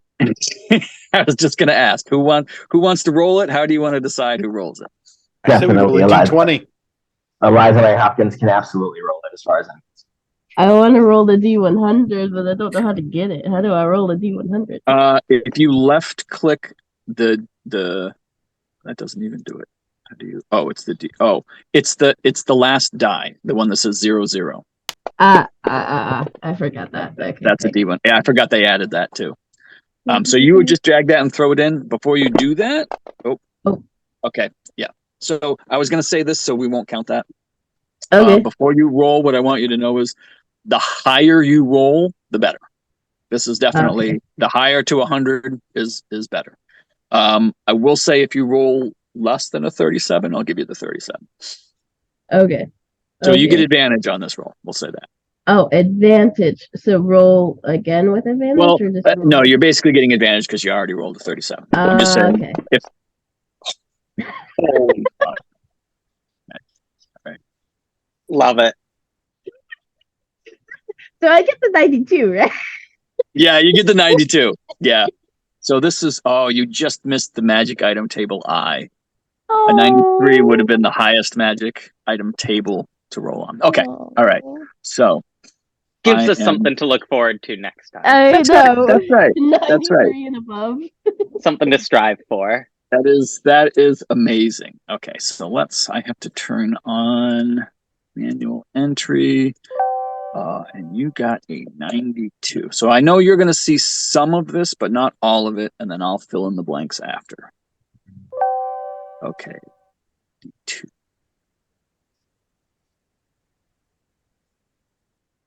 That not work? Where's the rest of it?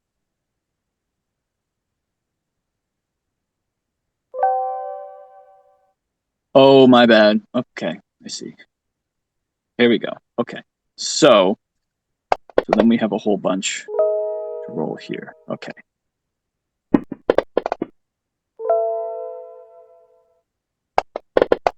So let's see. What did you get? You got 16 gemstones, 2 magic items, and the treasure heart. Okay, so we're gonna roll these. These are all your gemstones. Nice.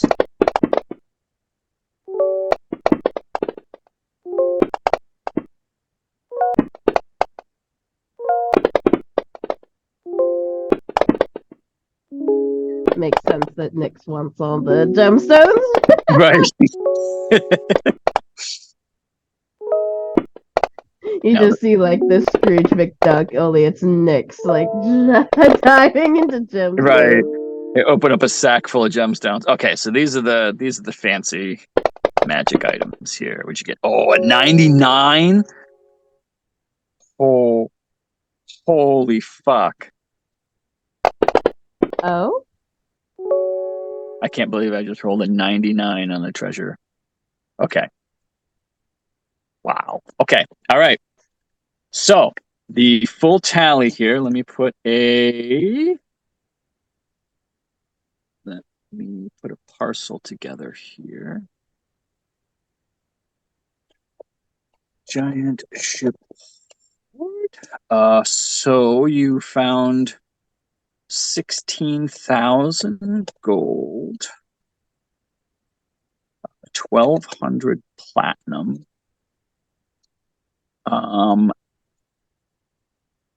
There is what appears to be a magical rod. What appears to be a magical book.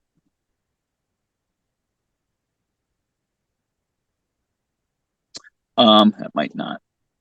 Okay, there are a whole bunch of gems: yellow sapphire, emerald, black opal, another yellow sapphire, 2-star, star sapphire, another emerald, black opal, blue sapphire, another emerald, fire opal, star ruby, yellow, blue. Yeah, a lot of these. Okay, so as you kind of go through,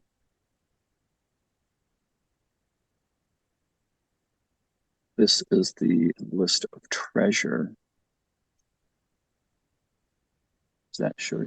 Oh, It's not locked. Oh, whoops. There we go. There you go. All right. There you go. So about 350 pounds of treasure here. A lot of it is, I suppose, gold weight. 16,000 gold, 1,200 platinum. I believe all of those gemstones are worth 1,000 gold each. They're just different types. And then the rod and the heavy tome, which the heavy tome looks vaguely familiar, but the rod isn't something that you've kind of come across. So you'd have to identify them or spend an hour with them to figure out what they do. And as you're kind of looking over all this stuff, right? Like, it's going to take a while. Well, no, actually, Vark would just go in there and just like put the gold over his shoulders and just carry it. So you pull it all up onto the deck, and you can see the townsfolk are kind of like looking at it, and the guy kind of comes over and he's like, we're the only survivors of the town here. I see that you stopped the giants from taking all their plunder. I'm not really sure what's going to happen to the town here. And I mean, thank you. I should start with that. Thank you. We never did figure out what they were. They said they were bringing us to their, I guess, their home base, Svardburg. So first and foremost, thank you. Thank you so much. I don't know what they had planned for us, but sure it wasn't good. When they sacked the town a little over a 10-day ago, they rounded up the first captain and all the soldiers and just executed them all. And then they found anyone who was any type of town leader, the merchants, the ship captains. They rounded them up and killed them all as well. I think we're all that are left. There may be a few stragglers hiding still among the buildings, but I think we're it. He kind of like looks over the town, and if we're going to save the town, and he kind of like looks at the treasure hoard. He's like, it's going to take gold to rebuild. Most of our homes are destroyed. We don't really know what we're going to do, but most of that wealth there is from people who are now dead. I think most of this wealth came from your town and should go back to your town. And he his eyes kind of like grow big, and he's like, I mean, thank you. And he looks again over I'm the town. not the only say here. Ma'am glances at the others. He's like, I don't. We're not town leaders. We're not builders. We're. I mean, I really like gemstones, but you guys need to find a new place to live. Apparently, you guys get ransacked a lot. So, like Neverember, we kind of work with him, and while this whole giant shit's going on, maybe we can find you a place there for a while, and then we can start rebuilding Port Llast to be like, more defendable. And Nyx is like peeking out from behind Ma'am, like, please take the gold, please take the gold, please take the gold. And he's so he's if you can help us get somewhere, we would be thankful. I don't think we'll be able to walk to Neverwinter from here, but if there's someone, I mean, if you were coming with us and could take us. Didn't we have a boat, or did we travel here? What did we do? You traveled on Platybear. Platypels. Platypels. Yeah. Oh, But Salty was going to travel here, except that you all found out that they've been sacking any ships that try to go past Port Llast. I mean, how many people can come through a teleportation circle? That is an excellent question. Does it say? Let me check. 2 feet, 1 foot diameter circle.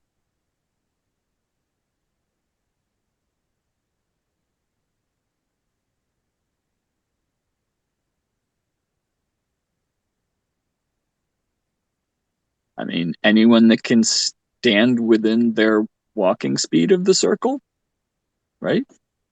Yeah, If it's that if it's seems one any round, creature. Yeah, or so they just have to be standing within their one turn walking. I suppose they could dash too, right? So double their yeah, movement speed away from the portal, they could get in. We Well, could space so everybody out. how many? We would Yeah, I would it's say not that all many these people people. left in town. Exactly. Yeah, we're talking like maybe 40 people. I think it's easy to fit that many people within a 60-foot radius of a teleportation circle. So, ma'am will we say, You guys, you'd rather. Is that what you guys want? You want to head somewhere else and we can start trying to get this rebuilt? Or would you rather stay here and try and rebuild yourselves? And they all kind of like look at each other, and a few of them kind of meant, this is the only home we know, but I don't know how to build a house. I don't know how to rebuild a road. If we had Perhaps, people. perhaps Lord Neverember would be interested in sending people for the rebuilding efforts the same way he did with Island. And a few of them kind of like brighten up, like he would do that. Would he would help us? Fairly certain, and if he doesn't for some reason, I think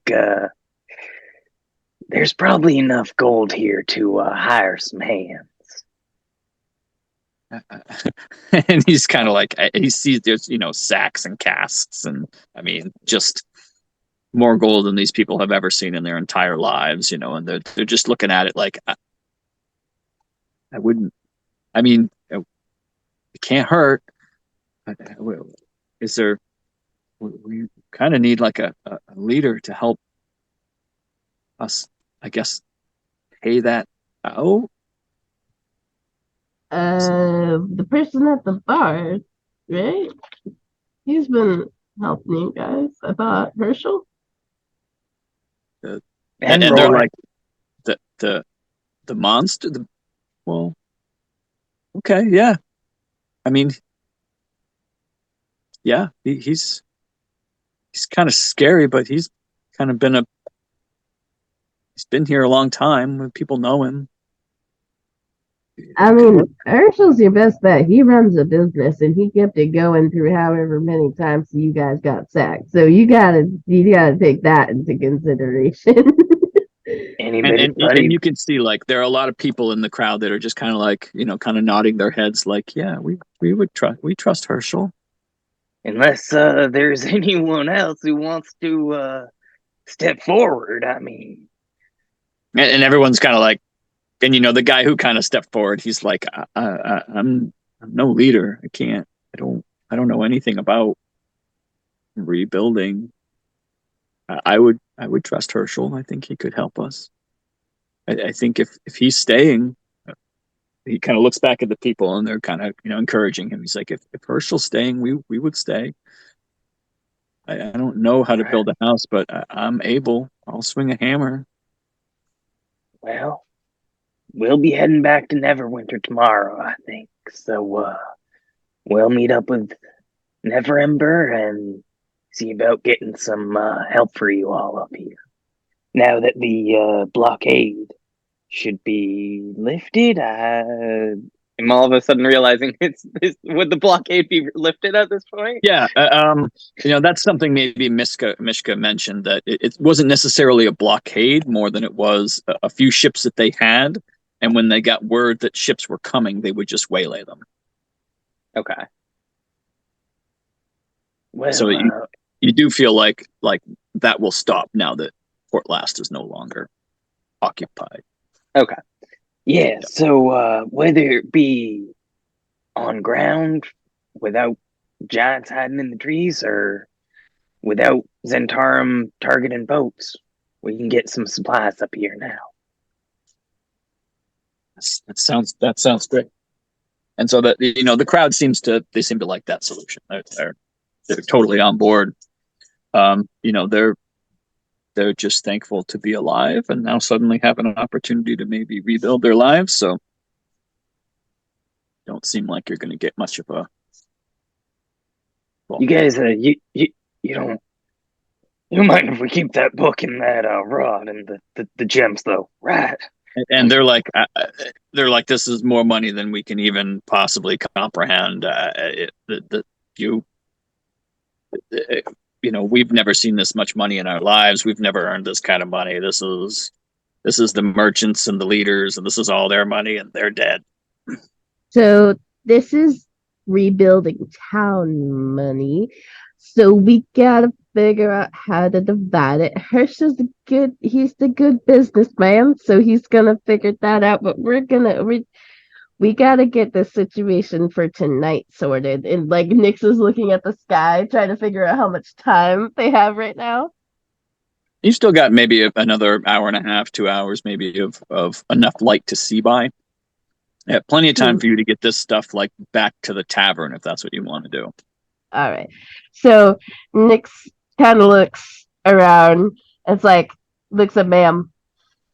All right, we got to get teams together. Able-bodied people. We're going to start cleaning out a couple of spots so that we can get a camp going so that you guys have shelter for tonight. We also have the tavern, and I know there's not a lot of you, but we just want to make sure everybody's comfortable. So, able-bodied people, and like Nick starts separating people out, like people that could fish to get some food going. I know that there must be stuff at the tavern, but starting to get supplies for themselves. People that might know how to forest to get. And the ship is filled with foodstuffs as well. For a ship, and like they pretty much took any resource they could get off the ground and they loaded it in the ship. So tons of food, food's not really an issue. You also, from your time fighting, you also know that many of these houses on this island, which were clearly like nobles' houses or merchants' houses, did survive. They weren't destroyed. It's most of the mainland here that was destroyed, trying to find the people and such like that. But there are quite a few places here where they could, get shelter and maybe I don't know. I was just trying to make sure nice that. I don't know. I was just trying to make sure that people were in like one spot, so either it was near the tavern or it was in one area. Okay. Did the tavern have rooms, or was it just like food and drink? There are a couple rooms. There's I think 6 rooms, something like that. So there are a few. People could definitely stay there. But it's not like a huge tavern by any means. I do see a couple houses near the tavern. Are those still suitable? Yeah, you can see that there's maybe a couple places here or there that avoided complete destruction. So, yeah. Okay. So, Nyx is going to get people together that can take stuff off the ship and, transport it over, as well as, people that are good to, clear debris and, make a little tiny, kind of living complex around the tavern. And then give people the big boy duties to the people that can haul shit. So and then we're gonna have to start making a little security patrol just for the time being until we can leave tomorrow. So the best able-bodied people in this town are probably the Zhentarim sailors in the tavern. Other than them, it's pretty much a few older people and mostly 15 and younger. So Nyx is gonna do their best with that. Yeah, they're all pretty able-bodied, and they're all willing to help. Ma'am is going to while all this is happening, ritual cast Unseen Servant to have an extra set of hands, and then just start ritual summoning as Platybell after Platybell to help push and tow the bodies of the giants I don't know, into the woods, into the water. Just I don't want to leave that job for these poor townsfolk. That's very thoughtful. All right, so I'll say about another hour goes by while you coordinate all that and the people kind of make their way and you get all the supplies set up. So it's about 8 p.m. before you have a real chance to kind of sit down and talk with Harshnag. And obviously he doesn't fit in the tavern, So you can either have, I mean, it doesn't matter where you want to have this conversation or whatever. You can be on the boat, you can be outside the tavern, like whatever you want to, however you want to have that. Can we keep the boat? Yeah, I like talking to him on the boat. Okay.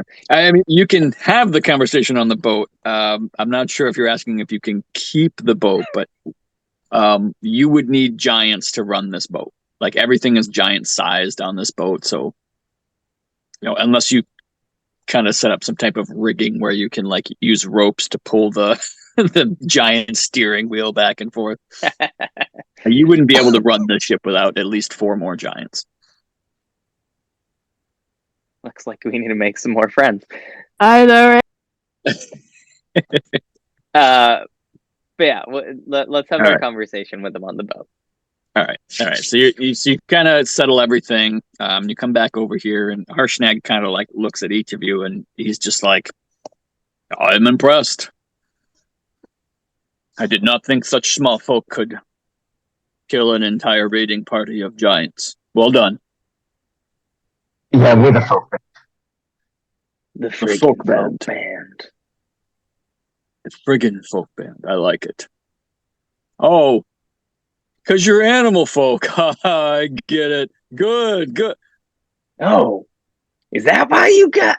Oh, that's, all right. I am very impressed. Good. Well done. Well, we're not called the folk band because of your flute playing, man. Well, I mean, That's knows just better. offensive. Sorry. Everybody starts somewhere, and like Nick is just like glaring. Man's ears droop a little bit. Oh no. Zwazos goes over to Man and pats her on the shoulder as if to say that he only was trying to make good fun and that he's very sorry and doesn't want her to be sad. Anyway, yeah, we're the freaking folk band. It's a good name. It's a good, solid name. I like it. I kind of like my name, the Kinslayer, because it's been a long time. I've never really gotten along with my people. It's come to blows more than once, and this time, while I took 4 with me, they were able to overpower me. I thought for sure that this was the end for me. But enough about me. You seem like you're fighting the giants. Is it just, is this happenstance, or are you standing in the way of the Everwar? Yeah, not a big fan of the Everwar or any of that whole garbage. I kind of got a. Sorry. I was just gonna say I kind of got a personal stake in the matter as well. Oh, of course. Your people are the bodyguards. That makes sense. Yeah. How is it that you... Well, I don't mean to pry. But it's glad to see at least some of your people are free of the politics of this war. Yeah, well, I'm not so sure about the rest of my people now.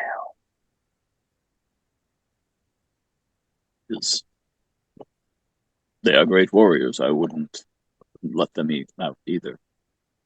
Yeah. Well, anyway. So obviously the Everwar, the Ordning has been broken. Yeah. But perhaps I can fill you in on what has happened. It was almost 2 10 days ago when King Hecatan went missing. His wife had recently been killed. Queen Nari was murdered by small folk. The Lord's Alliance, I believe it was, who it was blamed upon. King Hecatan was furious, and he wanted to investigate himself, and he left. And for a time, the royal court was able to reach him by sending, but then one day they stopped being able to reach him, like he just disappeared or died. His brother, Uthor,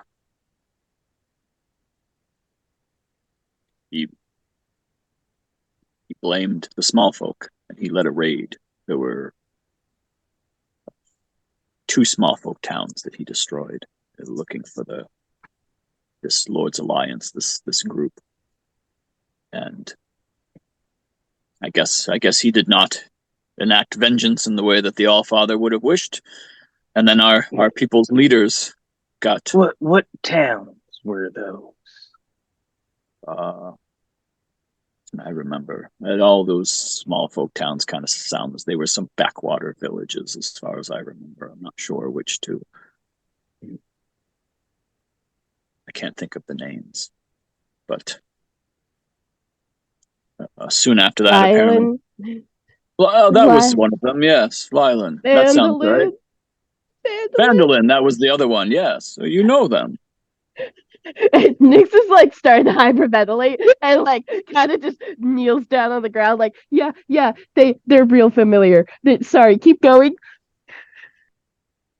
Well, so the Allfather apparently was not happy with their failure. Our leaders got a vision from the Allfather saying that the Ordning had been destroyed. Let's see if I can remember the exact words that I wrote down.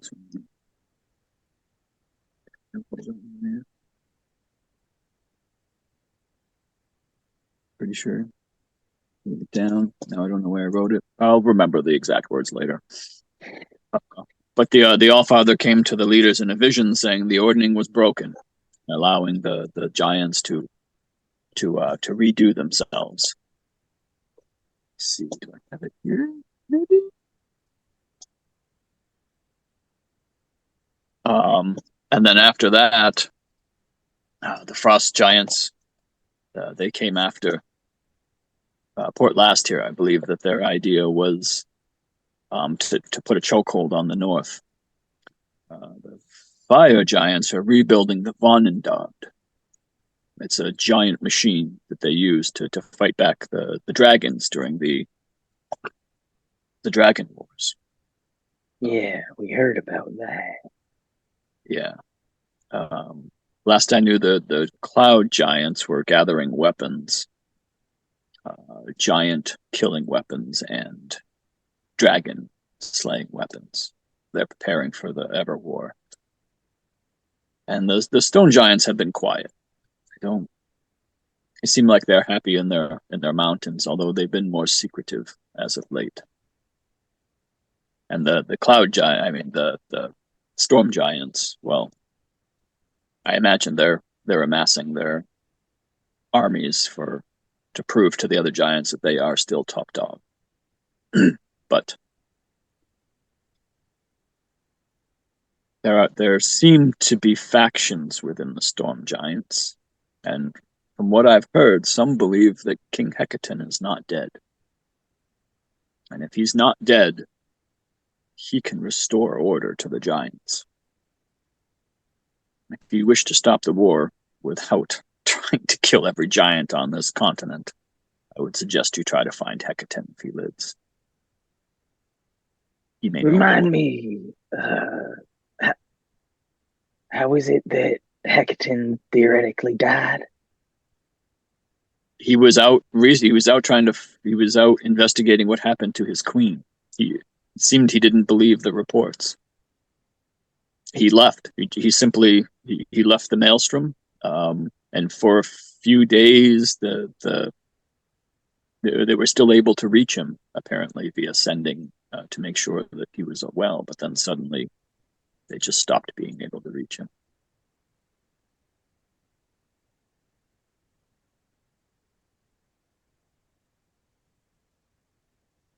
That sounds like what happened to us in the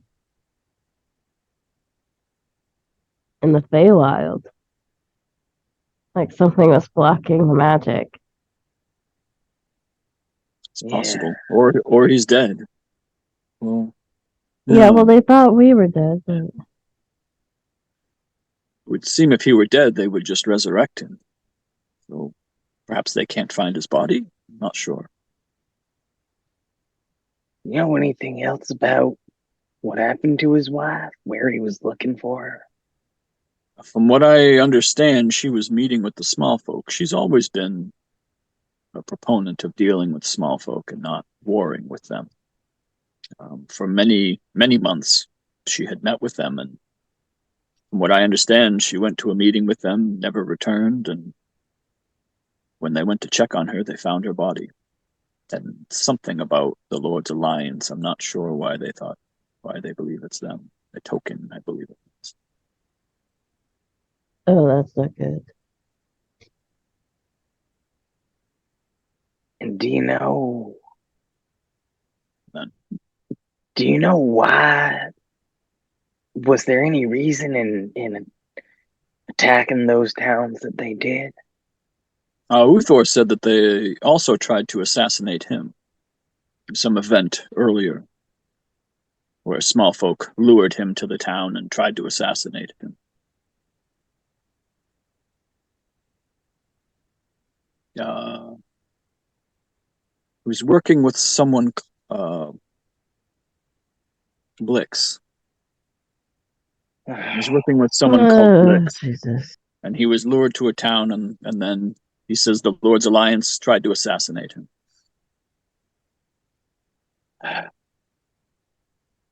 Do y'all remember what Clogly Amater told us? The one storm giant who lived. She said it could break the Ordning.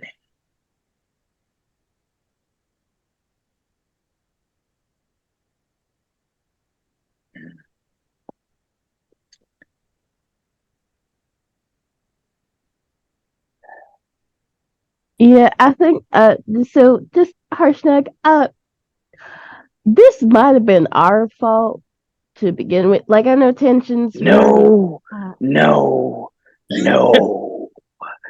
Absolutely not. Harshnag was very confused. why isn't it we left one alive and he ran back and then we were warned that he was gonna break the ordering and we were like, oh 99, and then we went to the Feywild and now look. Nyx is like hackles raised. Like If anyone is to blame for this other than the giants, it's Blix for getting them mixed up.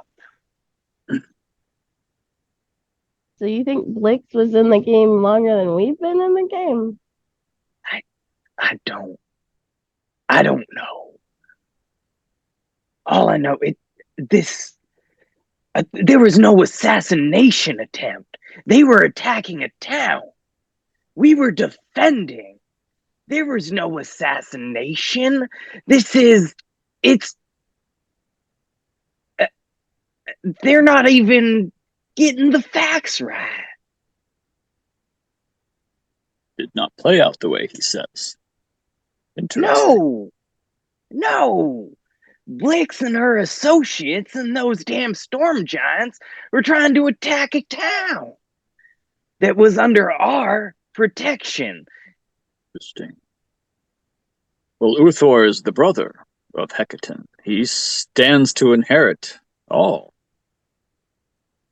But as far as I know, he's currently backing the daughter. So why would he?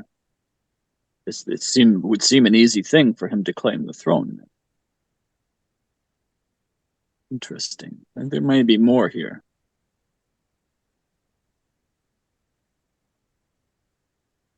Well, if there are factions among the storm giants, perhaps you should speak with them.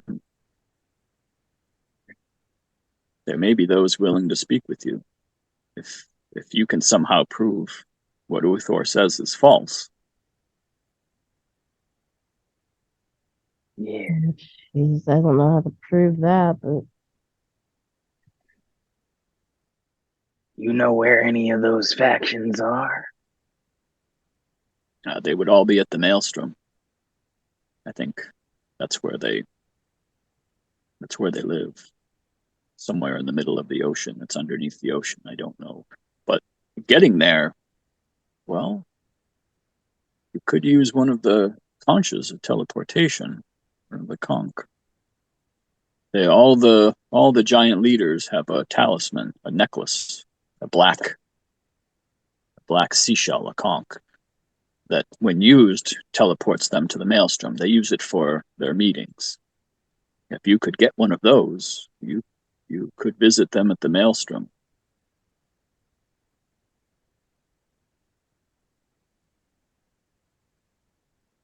Why does that sound so familiar?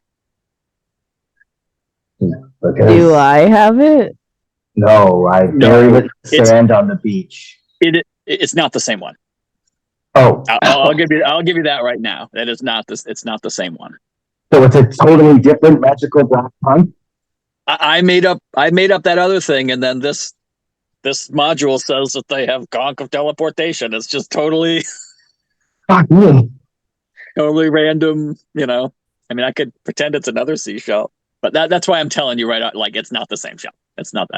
I'm going to give that to you right now. That is not the same thing. Just total coincidence. I totally made up the other conch too. So we gotta find a storm giant leader. No, any giant. Only the leader of each giant clan. So the leader of the stone giants, the leader of the hill giants, the leader of the fire giants. There's only one per giant type, and it's the leader who has it. Gosh. Was there a leader here? No, this is a raiding party. Brondars, no. You want...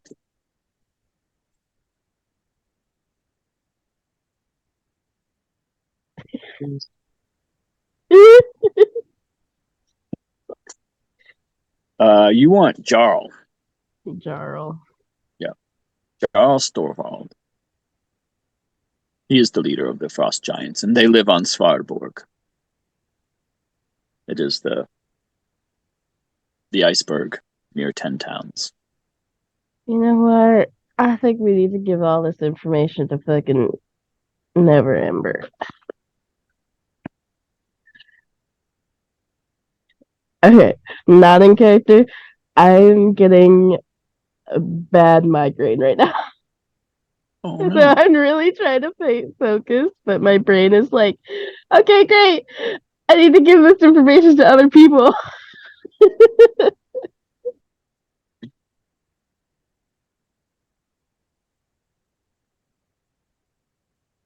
Well, at least we're recording it. Yes, yes, we are.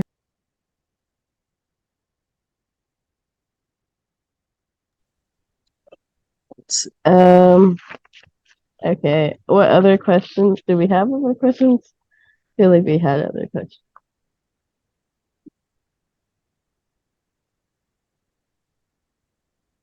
Next, you did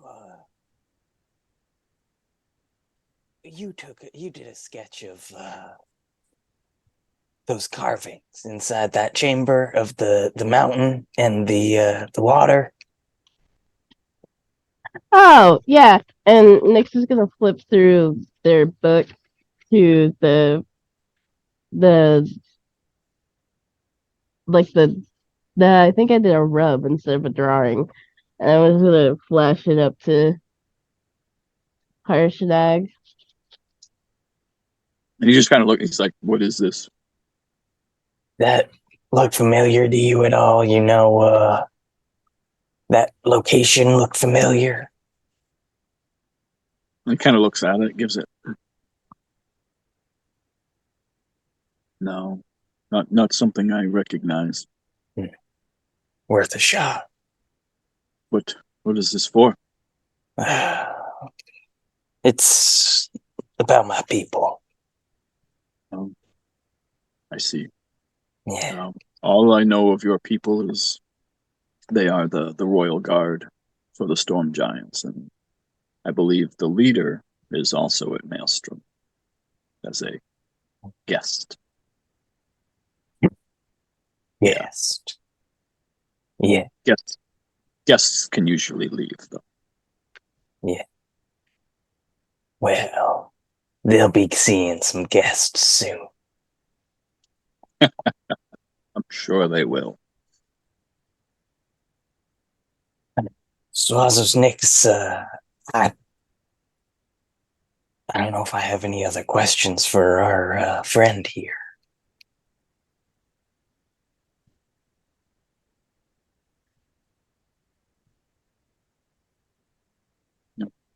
I'll be here if you find you have other questions.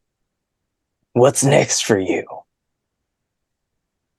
Well, I plan to head back north to see if perhaps the Oracle can answer some questions for me. It's located in the spine of the mountains. It's a giant oracle that can possibly answer some questions for me. And for you, if there are any questions you have, I can bring the questions or you can come with me, but it's a long journey. What about what kind of oracle is this? It's an ancient oracle of the giants. I am one of only a few that have ever visited before. It is kind of the keeper of the giant knowledge. It is ancient beyond even what I know. It's a temple in the spine of the mountains, and those who are pious can go and, if allowed, can enter the oracle and have 3 questions answered. Perhaps receive visions.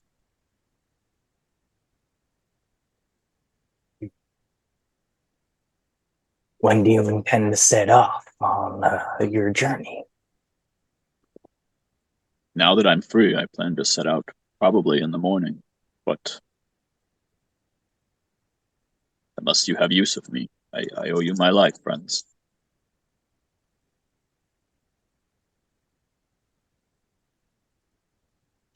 Let's make sure we touch base before you leave, at least. Very well.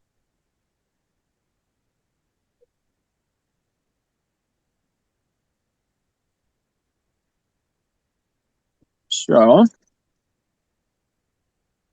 it's probably about 8:30. Mishka did say he had a little more information for you if you wanted to head back to the tavern. Yeah. Or if you want to call him somewhere else. I don't know if you're planning to sleep in the town, if you're planning to sleep in the tavern, find a different house. Did we get any read on those Zhentarim sailors? Like,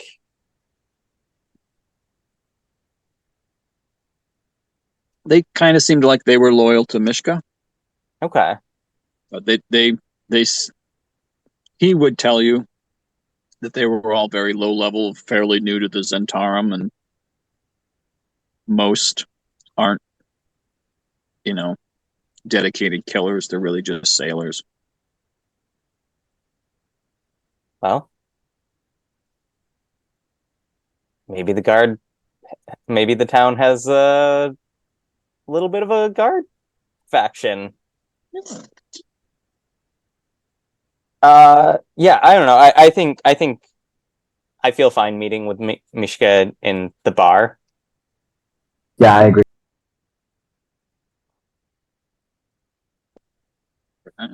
Okay, I will watch the rest on recording. I gotta dip. This is getting worse. Okay. Yeah, I hope I I'm feel better. sorry. Yeah, Thank feel you. better. All right. Migraines. Thank you. Yes. Find a quiet, dark place. Mm-hmm. Yes, I will. All right. Thank you, guys. I'll watch the recording. Interrogate the shit out of him. I'll do. Hope you feel better. Don't We'll talk to you die. later. Feel better. Don't die. Okay, bye. So let's get you back to the bar.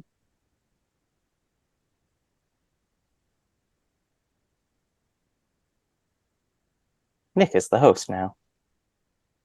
Oh, nice. Cheers.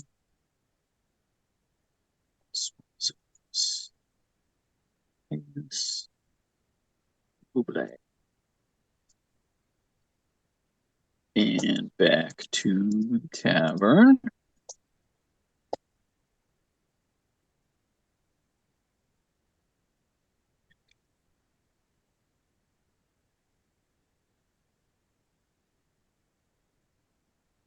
All right. So you're back in the tavern. Mishka sees you in.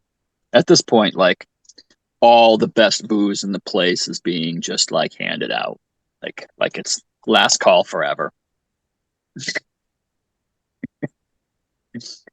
At this point, Herschel does not yet know that he has inherited the wealth of the town and the and the responsibility of rebuilding. So he thinks they're all on their way out. Oh yeah, maybe we should also tell him that. Hey, Herschel, Roy, you ever think about getting into local politics? and he's like, Herschel's. Well, I ran for governor a few years ago, but the first captain kind of beat me to it. But I think we've got some potential. But are people staying here? Is this going to be rebuilt? Yeah, we got literally a boatload of gold to invest back into the town. We're gonna talk to Neverember about getting some help from him up here to rebuild. Craftsman. Oh, Yeah. hell. Yeah. Yes. And Well, that's great. you need a leader. Oh, hell. Yeah. Really? And I mean, I don't know how the people are going to feel about that, but I mean, I could help rebuild. I can coordinate shit. No one seemed to object when we floated the idea. Oh, well, yes, I accept. Oh, hell. Hey, well, drinks are on the governor. And like all you see all the sailors kind of like look over, they like raise their glasses and they just kind of go back to drinking. And Mishka kind of looks you guys over. It's a wise choice this was. I think he will do good things here. Yeah, I get a good feeling from both those two. One's the brain, one's the brawn, but they certainly work well together.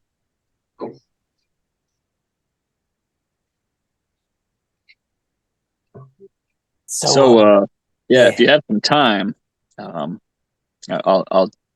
kind of tell you what I know about Zhentarim, but on the little information that I heard, we were here in the agreements here was to we would come in and kind of help them secure Port Llast and also set up trade with the surrounding areas, because I think that the giants really wanted to use this as a foothold. And in return, the giants would favor us once they became, rulers of all the other giants. As I said, the Zhentarim have really kind of reached out to each of the different factions of giants. And from what I know, the fire giants accepted our contract, and I believe there was a plan to steal some kind of elemental or something to run their... Yeah, that didn't go so good for them. Oh. Yes, you stopped them too, huh? Good for you. Yeah. From what I understand, the cloud giants have not yet committed one way or the other. The hill giants accepted our help, but we're pretty much we kind of know that they plan to betray us. They are not most sophisticated of people.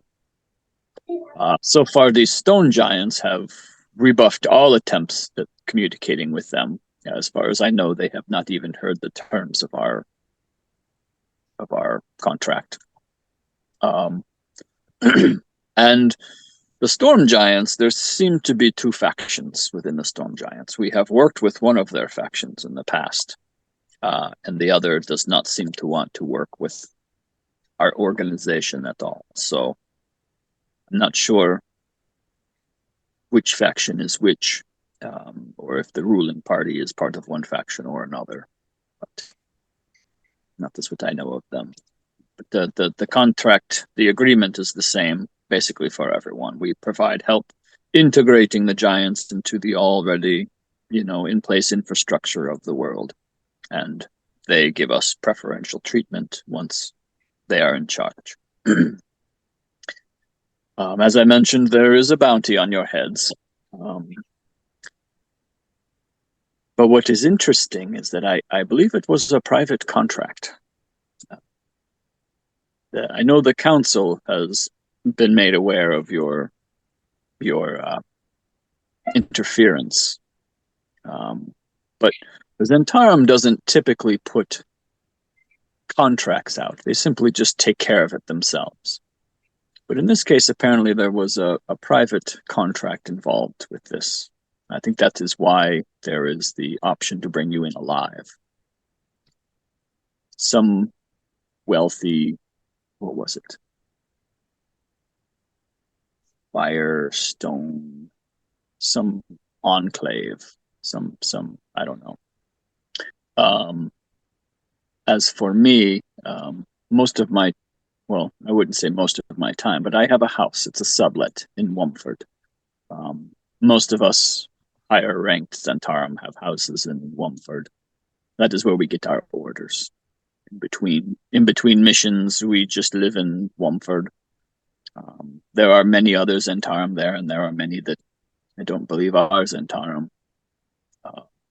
But my direct supervisor's name is Nalasker. He is the one I get my orders from. But I'm not sure I would advise you just walking into Wumford, as you are very recognizable. And I don't know how many spies are in Wumford, but you'd be known immediately. The Wumford itself is an old town, but there's an even older, I guess you could call it a town. It's almost like a shanty town that they call the Old Barge Right. It's a big building surrounded by, kind of rundown camps, but that is where we hold our big meetings, is in the Old Barge Right. So the town of Wumford has, your typical bars and, sewing shops and mercantiles and things. But then the Old Barge Right is kind of just the big building, the manor house, if you will. And that's usually where we have any meetings that involve more than one person. And that's where I report in.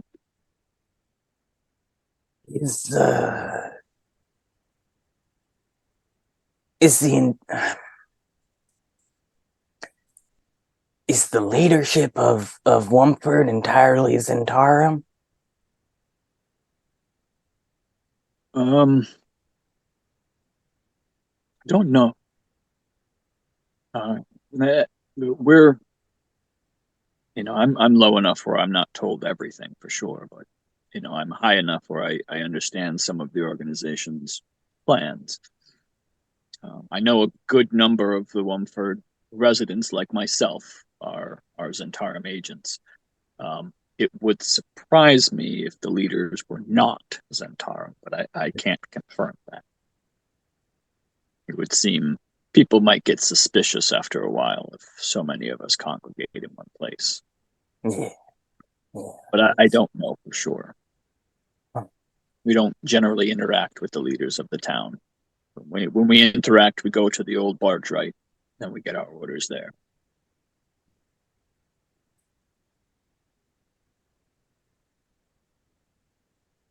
That's all good to know.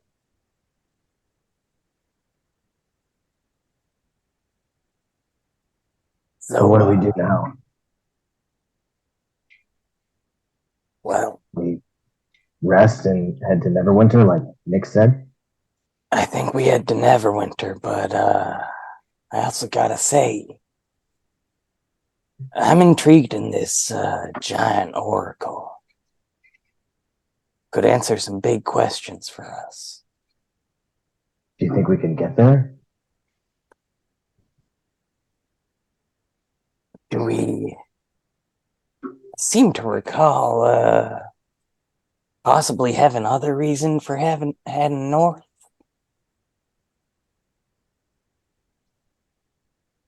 As I, Justin, check our quest journal. You did just find out that the frost giant leader is up north as well. Don't know that those two are in the same place. I don't know if you have any other quests up there.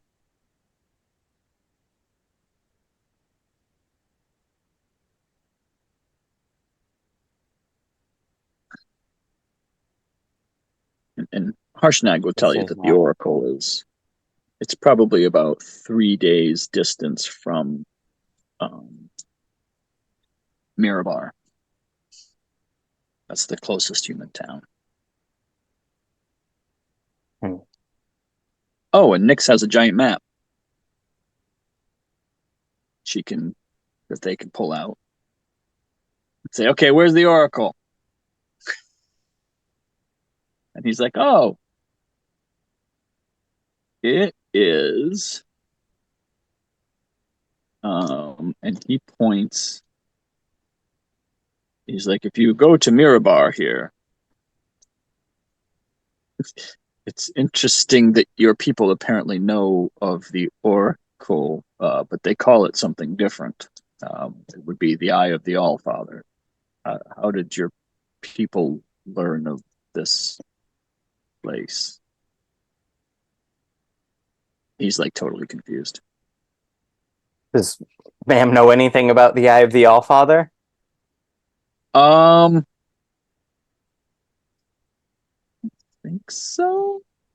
I mean, let's have you roll and find out. History.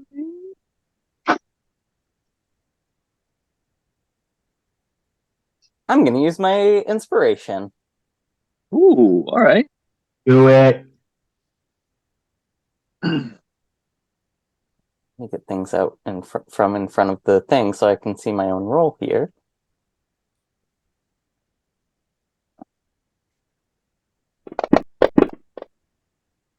Ooh. Ooh. Well, 25. Shit. Yes.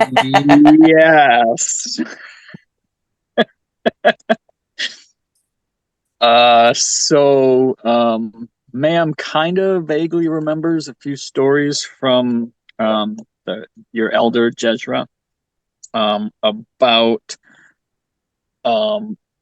when your people first came over and kind of got to know the giant race, that there was a place where they pilgrimaged to. It was kind of a place of a singular like giant, like before the time when all the giants were splintered into different clans, and that this was a very holy place for the giants. And you vaguely remember stories of great wealth of knowledge being there, but like you know that you heard the stories at such a young age that you don't remember the actual story behind it. You just remember it being like it triggered those really, really old memories of old stories, and you know, back when your people first entered this realm, and that it was a wealth of knowledge, and that's where your people learned about the giants the most. That was like the one place. So the Luxodon wood pilgrimage there? The giants did, but when the Luxodon and the giants kind of became brethren almost, that the giants invited the leader at the time to go to the Eye of the Allfather, and that's where they Okay. learned about the giants, rather than the giants, sit there and talk to you for a long time. So it was a kind of a one-time Yeah. privilege that the giants gave to your people to allow them to learn about the giants.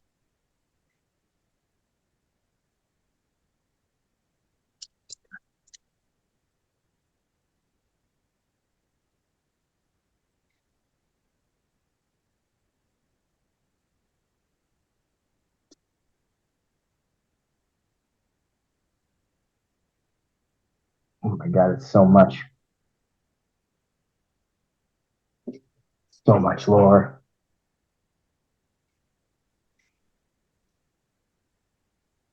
Now I got to write down the shit I just made up.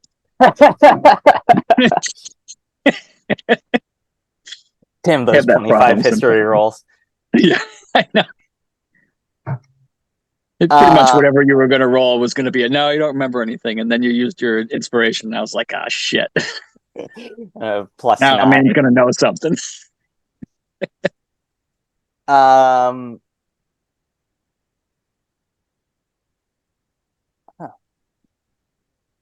very intrigued by that. Hmm. But I don't know how worth it is for all of us to travel there.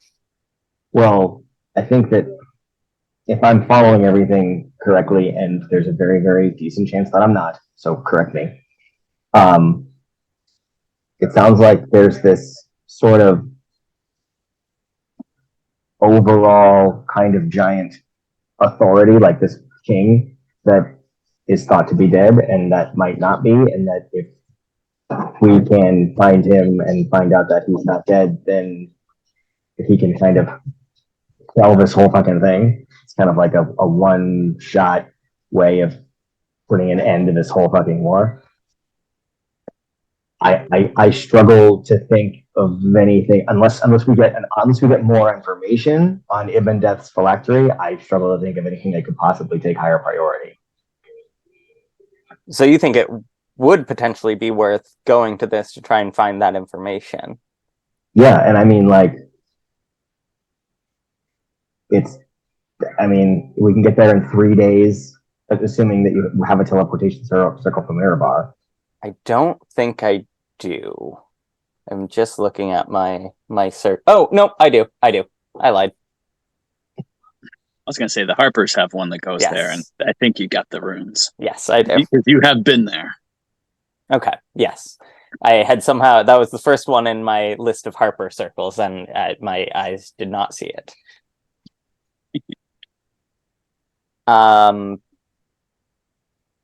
Yeah, I mean,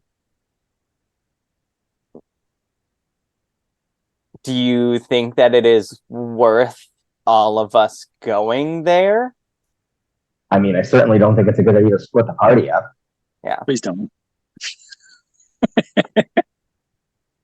So, I mean, like, table talk, I was like, if it didn't seem worth for everybody to go, like, ma'am would potentially be open to just like traveling with this giant, and then I could switch to Salty for a bit while she's like off screen doing that. But Do that. You could run it that way if that's how you. if you would be cool with that, Nick. But I also sure. like if everybody wants to go, because then ma'am can also teleportation circle back. Like, yeah. But that's just But I mean, like, well, I mean, it's evening, or it's just before we rest, right? So, would you want to use up those spell slots to be sending people? Did you want to try and contact Clogly and Mater? Did you want to? Yeah. Maybe that'll give us some of the information that will help us kind of pick our next step. Yeah. Yeah. Why don't I do that? Let me pull up sending. Because I can also check in with Neverember and just see, or I don't know, do we think Neverember or what's his name? Barnock? Right. Well, Barnock's there in Neverwinter, right? So I think Ma'am trusts Varnock a little bit more. Yeah, absolutely. Varnock was in Everland at the Harper. Oh, maybe he is. At the I Harper thought headquarters. Thought he was there with where we found Salty. Oh, but that was in Everland. Yeah, no, I don't think he was at Neverwinter. Okay, then. Salty was there, as well as Neverember and his General Buford, but I don't think Varnock was there. I could be wrong, but I think he's. I mean, Varnock is just his own casting and sending away from getting in touch with Neverember. So, like. Yeah, absolutely. I mean, and he could go there within 10 or 5 minutes if you all needed to talk. Okay. So I will first. I think I want to first send something to Cloglia Mater. Let me just see. 25 words or less. Let's see.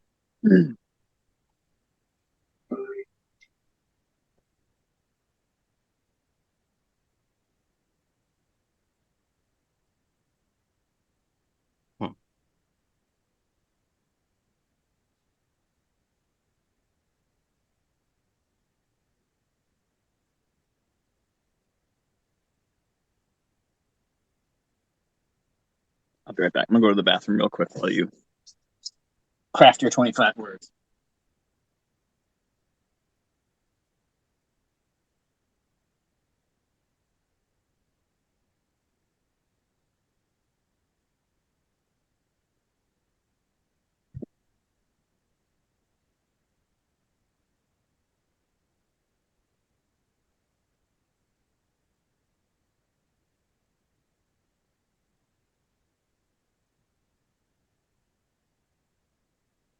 What? Do you have any thoughts on what specifically I should ask her? I mean,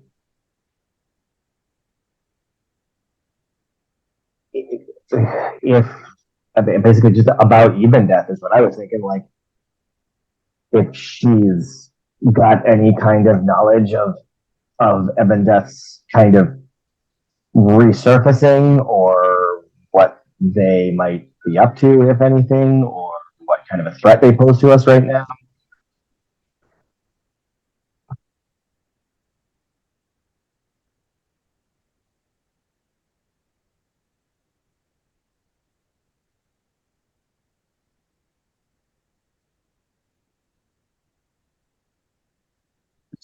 All right.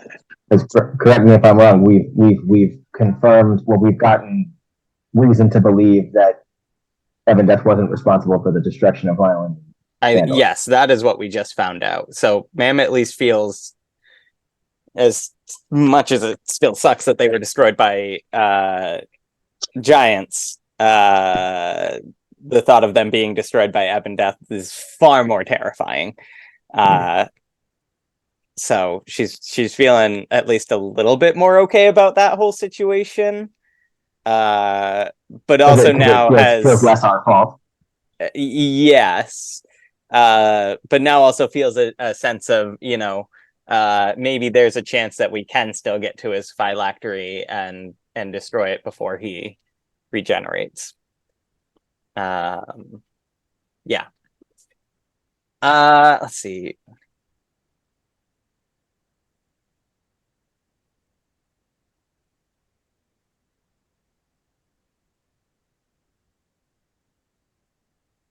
Two, three, 4, 5, 6, 7, 8, 9, 10, 11,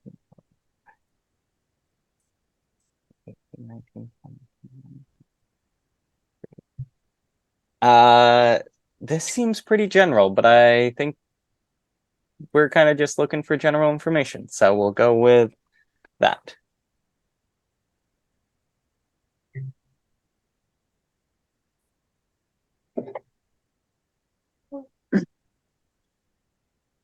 Okay.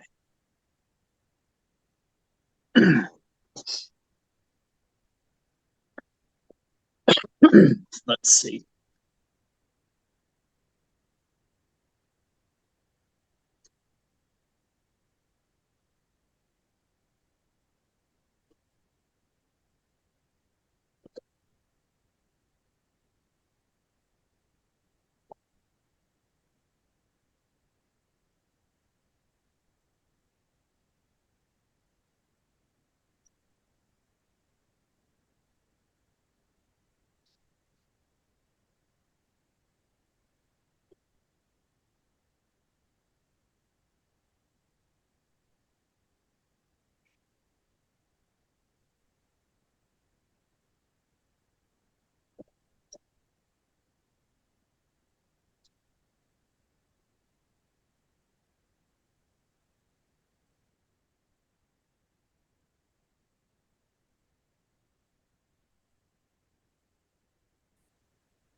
I would need to cast sending again to answer that, right?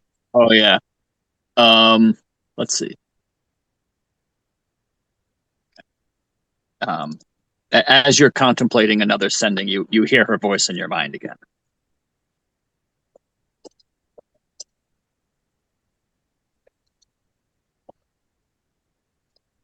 Yeah, because we had already kind of confirmed that timeline-wise, Heaven Death would have regenerated by the time we came back from the Feywild.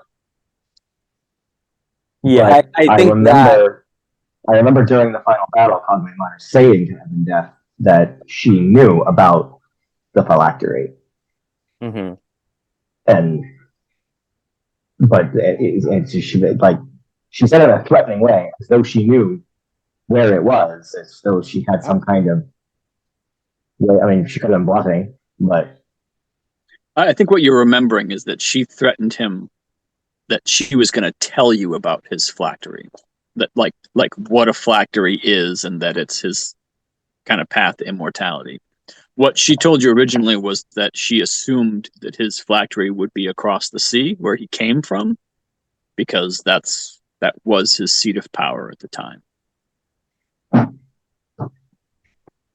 Mam's gonna share what Cloglia Mater is saying and say, do we feel good letting her know where we are? I mean, we trust her mostly, right? I mean, if she wanted to kill us, she could have. Yeah.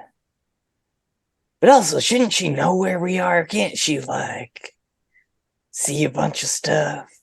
Yeah, she's got those orby things that do the thing. Yes, but she could have.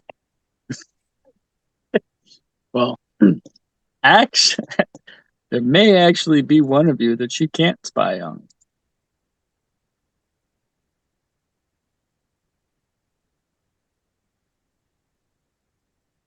Is it me? No, she can. Never mind. Yeah. No, it's not. I thought it was so cool. You somewhere. Yeah, there it is. Nyx in their handy haversack has an amulet of proof against detection and whatever and location. But does it being in the haversack count as being on their No, because person? they're not currently attuned to it, so no. She could find you. Or requires attunement? She's probably just being lazy. Let's see. Sending's easier than scrying.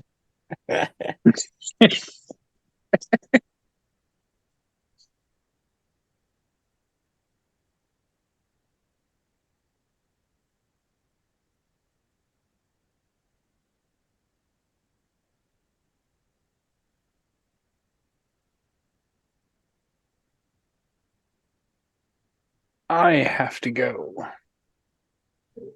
Okay. Sorry, no fights this time. It's quite okay. I'm sure whatever direction you go after this, there'll be something in your way. Oh, Yeah. I have no doubt. I'm a big fan of our furry meat shield, so And I'm not sure, but you're going to be pretty close to a. No, I haven't counted how much experience you're going to get when you go to sleep, but you did just kill a whole raiding party of frost giants, so there's that. ooh. I'm not excited at all. I don't know.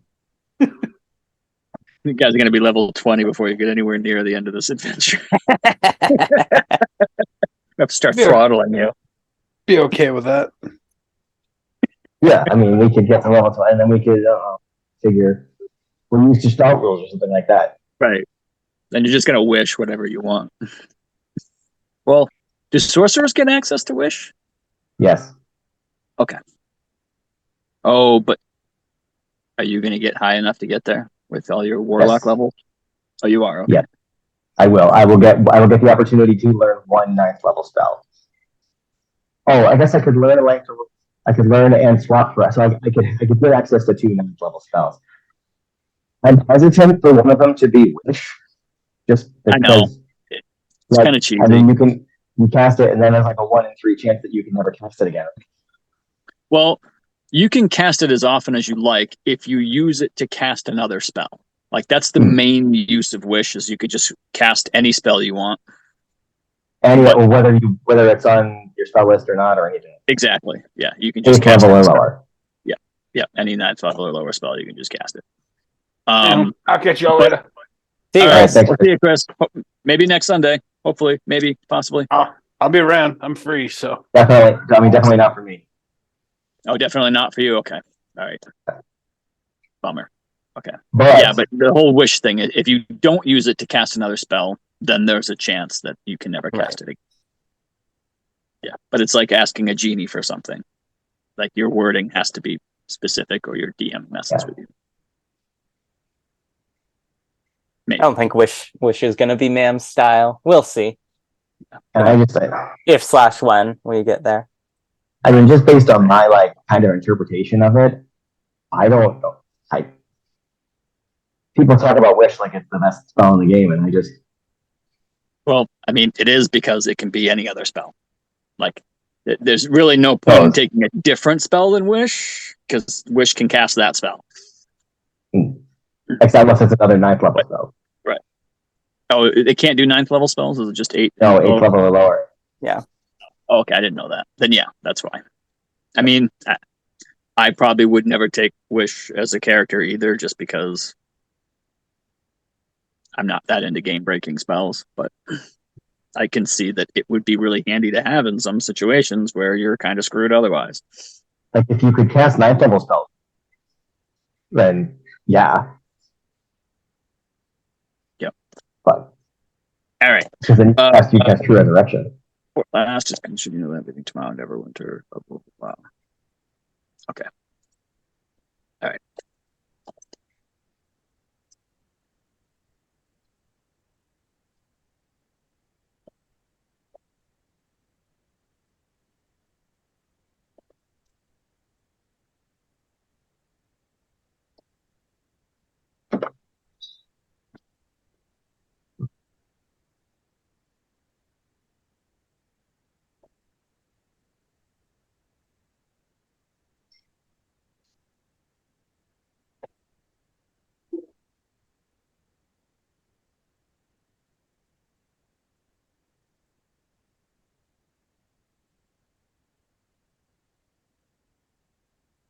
Their misfortune is our gain. How? She's being coy. Ah. This is a nod to the actual module itself. There's something that happens in the module that is supposed to help you with traversing the world, but it comes with dragon cultists. Dragon cultists haven't really been a thing in our campaign, so. So this is your way of starting to introduce them? No, that's my way of nodding that this should have been cultists, but it's not going to be because that doesn't fit our campaign. I gotcha. I'm excited about ways of traversing the world. That sounds interesting. I'm also very excited to find out what this rod is. Oh yeah, that too. Yes. Ma'am wants to cast sending to Varnock real quick, and then she can identify things. Let's see. I typed out most of what I wanted for Varnock. I'm also very excited to see how much XP. Yeah, it's a good bit. It's a good bit. I mean, I doubt it's enough for a level up. We need almost 25,000.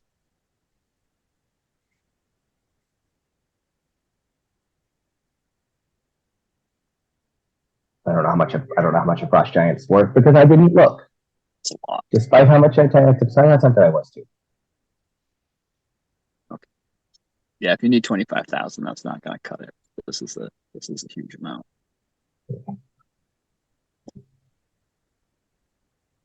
I didn't know if there would be like, because I know that sometimes we get like extra XP for the like just for having fulfilled an objective, like not necessarily just fulfilling a monster. Yeah. And you'll get 2 of those as well for cool. defeating the frost giants and recovering the tapestry. You get special quest experience. Okay, let's see. Giants, dead survivors.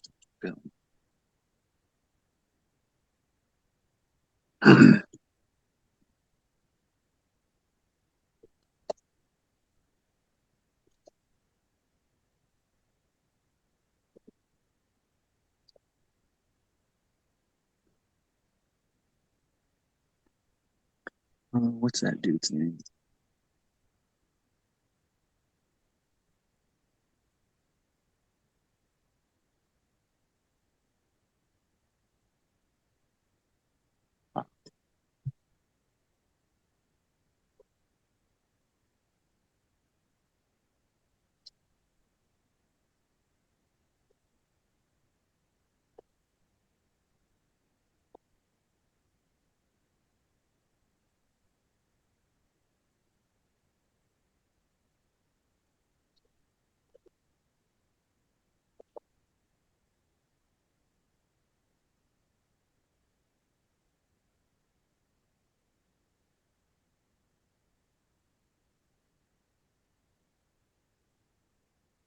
Advice.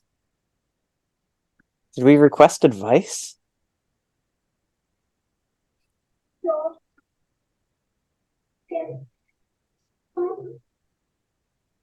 They're in.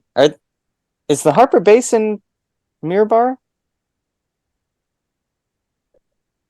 They're no, they basically were in they're in Everland. Everland. Yeah, so where's this billion guy? I wonder.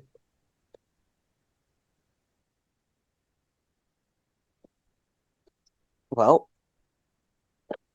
I can probably ask him to meet us in. Oh.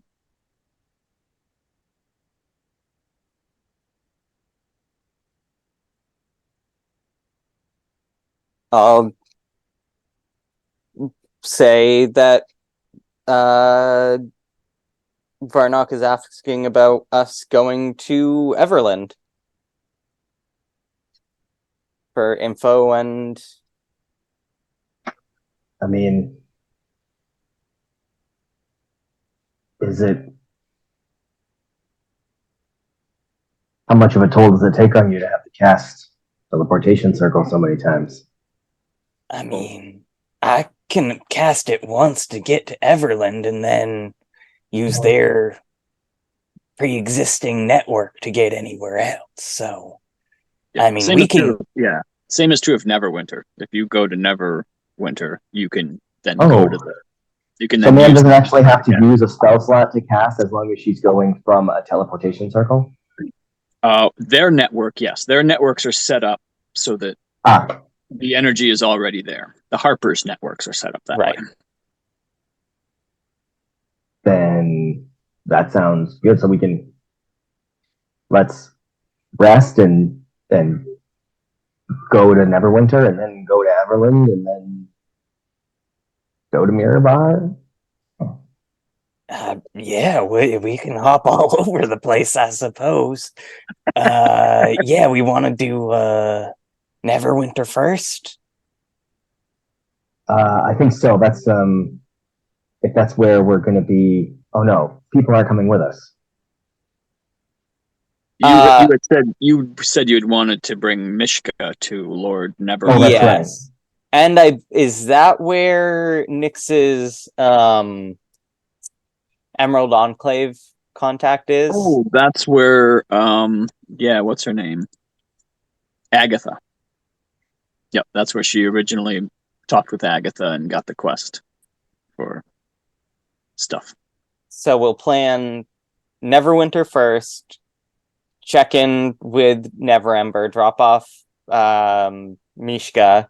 Nyx can check in with that person that Nick just said. Then we hop over to Everland, get some more information, and then hop up to Mirabar. This is hilarious. I just love this. This is sandbox. Yeah, I love it.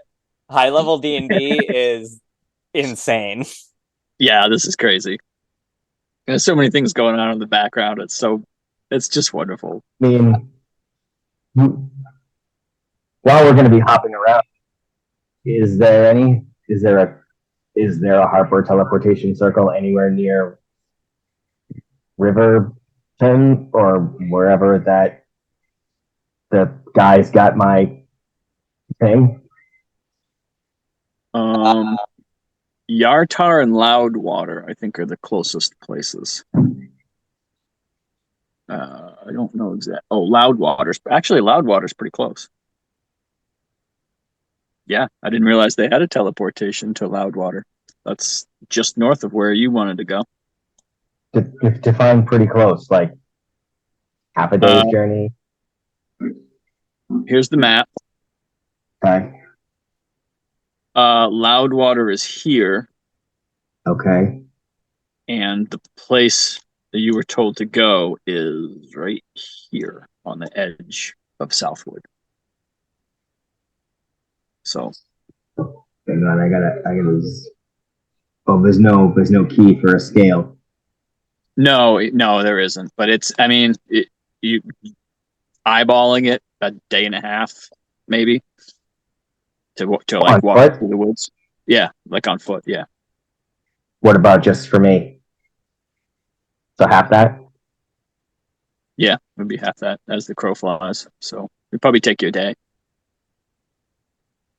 So I could get there and get back to the teleportation circle in 2 days? If you flew there and flew back. I mean, obviously stopping to rest. Because I can't just fly there and fly back without I'd suffer exhaustion. Right. I imagine. Yeah, at least a level or two. Yeah, so then never mind. I mean, I don't think that we have time for the entire party to just be hanging out in Loudwater for 2 days for me to fly there and back. Like we got shit to do. I'll get there eventually. And I mean, I won't say anything. Yeah.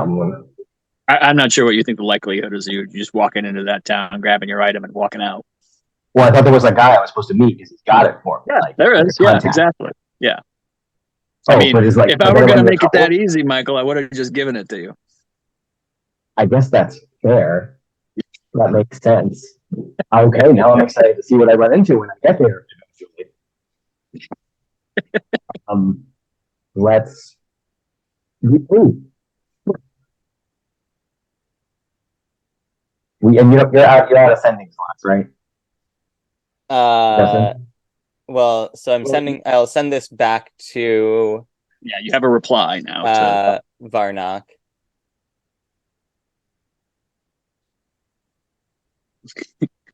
Yes, that's what he said.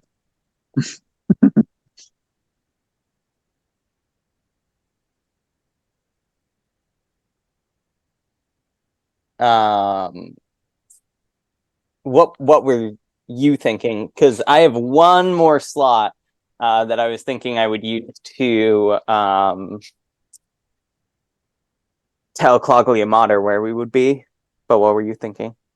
Okay, it's cool. I was thinking about Cloglia too, but just something that kind of connected when we were talking about it is that Cloglia Mater's got the little orby things. So is it worth asking Cloglia Mater if she can tell us whether or not that giant king that can put a stop to the war is alive? Oh, that's not a bad idea. Yeah. Okay. Because if he's not, then because that's the reason we were going to go to the Eye of the All-Father in the first place, right? Is to get the answers to those questions. Mm-hmm. Not that there's not probably something else worth going there for, but if Cloglia Mater can just tell us, then that should be our top priority. That should be where we go, wherever that guy is. Yeah. If he's alive.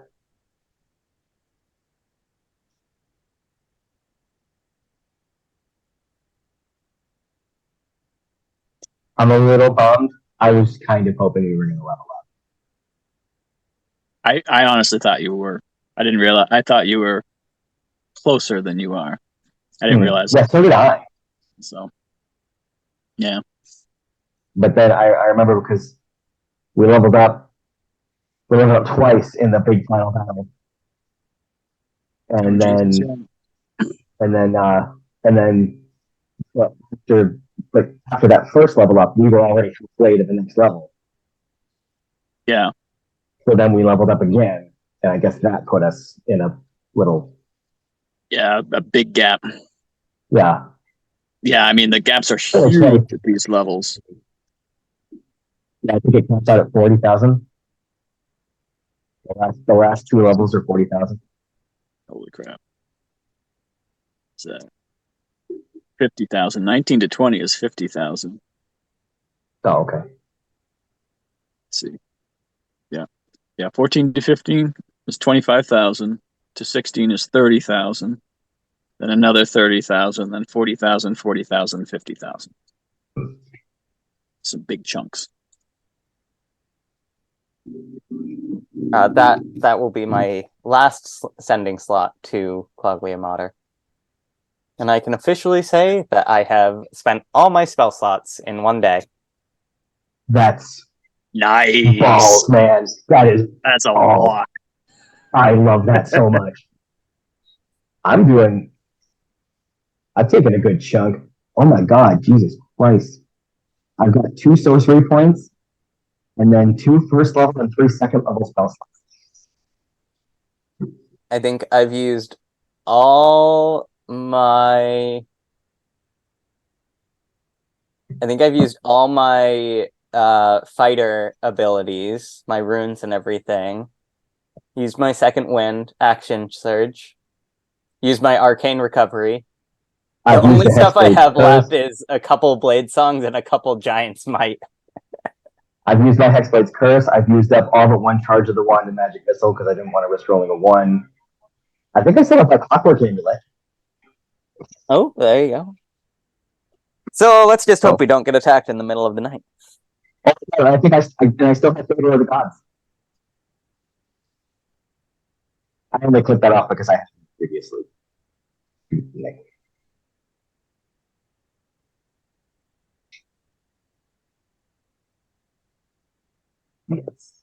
It's nice knowing ancient green dragons.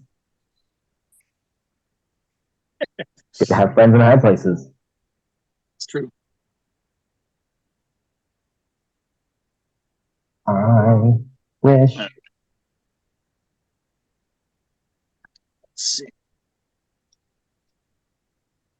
So you get that, and scrying takes a little bit of time, but not like hours and hours and hours. So you kind of expect to hear back from Cloglia Mater maybe here in just a little bit. And then we'll set to work identifying our items. Nice. Right. So I would say you get so identify is just 10 minutes, right? You can cast it as a ritual. Okay. You have a preference of which one you do first? Then we'll identify the rod first. Oh gosh. Come on now. I'm gonna have to find that parcel. I mean, I guess it does make sense. If for no other reason, then the book is probably going to need more looking into once you've identified what it is. I mean, I figure Zwazos can play with his thing. Well, ma'am. Yeah, the book would just sit there that ma'am can't do anything with while she's identifying. Assuming that the rod would be something that Zwazos would want, and the book would be something that ma'am would want, and not other members of the party. Not to assume. Oh yeah, Just magically so curious, but yes. Just the 2 of us here, so we only have our own perspectives to go from. So I should have just. I mean, one of them is not an obvious massive weapon, so I think Vark is kind of out. Nick's got all the gemstones, so I think they're pretty happy. Or maybe Nyx didn't get all the gemstones, but Nyx gets their pick of gemstones. Yeah, I mean, I put them in the party sheet. You can divvy them out, or and I mean, whatever you want to do. Are any of them? None of them are diamonds. So. Oh yeah, no. Yeah, I don't know if any of them are good. Components. Yeah, spell components. Yeah. Okay, so you spend 10 minutes and you identify the rod of absorption.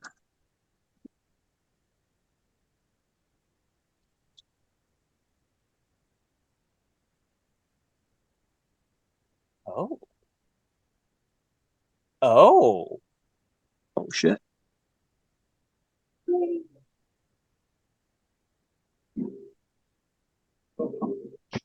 Well, I can absorb and store up to 50. Holy, well, Wow. Holy fuck. So this is kind of like the Ring of Storing, only you can use it on spells cast at you. Am I reading that right? I think so. Holy fuck balls. If you're a spellcaster holding the rod, you can convert energy stored in it into spell slots to cast spells you have prepared or known. Holy shit.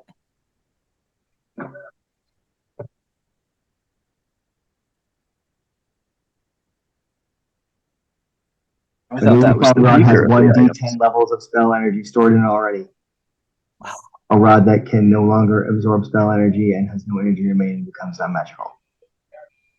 So it can absorb up to 50 levels. Like, does that mean that it's capped? Like, if I expel 50 levels,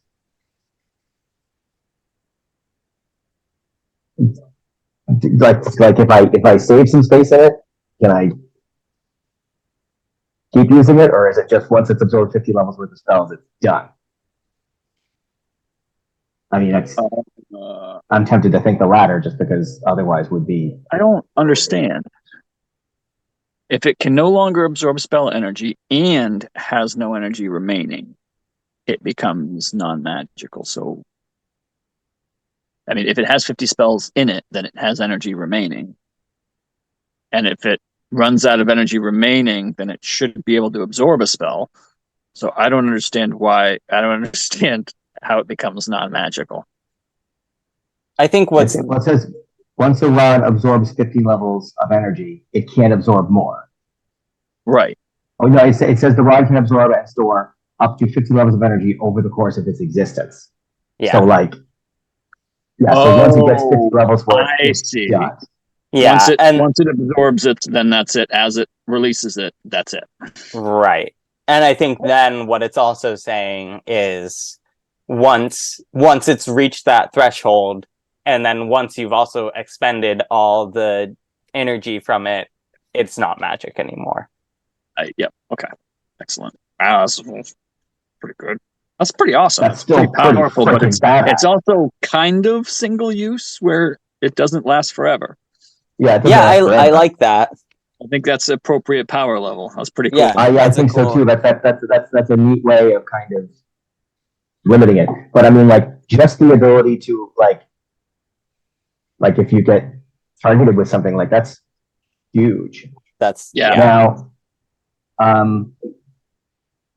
it does say, does Ma'am have an attunement slot? I do not. Yeah, it's you all are at that point now where Yeah, you're juggling your attunement slots for the best stuff, which is like, part of I the was reason why thinking I'm about not giving you such awesome stuff. Can't Yeah. use all of it. I was thinking about. I've been thinking for a while that I might, put the Ruby of the War Mage and the Sun Sword on the back burner. Because I did get that ring of protection. Yes, Nick? From Gauntlegrim? I did get that ring of protection from Gauntlegrim. I didn't have the 2 minutes left for it. Or am I I wrong? don't remember. Did you? You have it? Ring of Protection. Yeah, you're currently attuned to one. Oh, I am? Yeah. Cool. So Do then...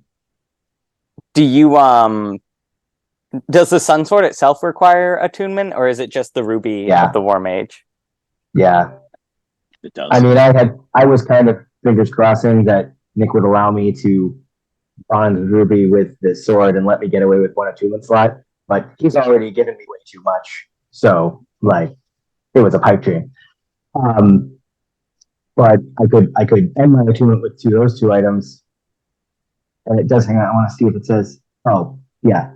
So I got to be holding the rod, but I'll have a free hand, and the rod can be a spellcasting focus, so that solves that problem. Right. I want to drop my shield. Yeah. But you wouldn't have the Ruby of the War Mage because that's already attached to your Sun Sword. Yeah, So no, I wouldn't be able to. wouldn't be able to use the sun sword as a spellcasting focus. Or So the only use it for or the, somatic and material components. yeah, but I'd be able to use the rod for somatic components. Yes. Yeah, because Right? it's a spellcasting As a focus. focus. It has that note at the bottom. Has that note in the bottom that says it counts as a spellcasting focus.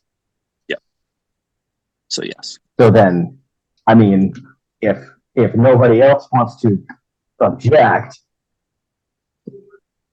I'd take it. Yeah. I mean, As the much as I'd Mams. love to kind of like give, like maybe have Nyx carry it if for no other reason than just so that if they get targeted with a spell, they can blow it off. I think they're holding tied it in their on. hand. Yeah, if they're holding it in their hand at the time. Oh yeah, and they're tied on attunement too. We're all, like Nick said, we're all maxed out. I think it makes sense for Zwazos. Okay, then I guess I'll do that. Because I mean, here's And the thing: will... Zwazos is our biggest spellcaster. Like, you've got the big, powerful spells, and like, so it makes sense for you to have more firepower if you need it. And also, I guess that's true. You get targeted by those like spellcasters trying to pick you out of the sky and stuff like that. That's a good point. I think that makes the most hit sense you to me. with area of effect spells because there's no one around you. Right. Well, I mean, I ate a boatload of lightning bolts in that Ryland battle, and the rod wouldn't have helped you with that. Well, if you're the I don't know. That's interesting. Because I mean, because I it guess it's can be area of effect, but if you're the only one, but the area of effect is the line. I don't so know. That'd be up to you to decide whether or not I could absorb it or not.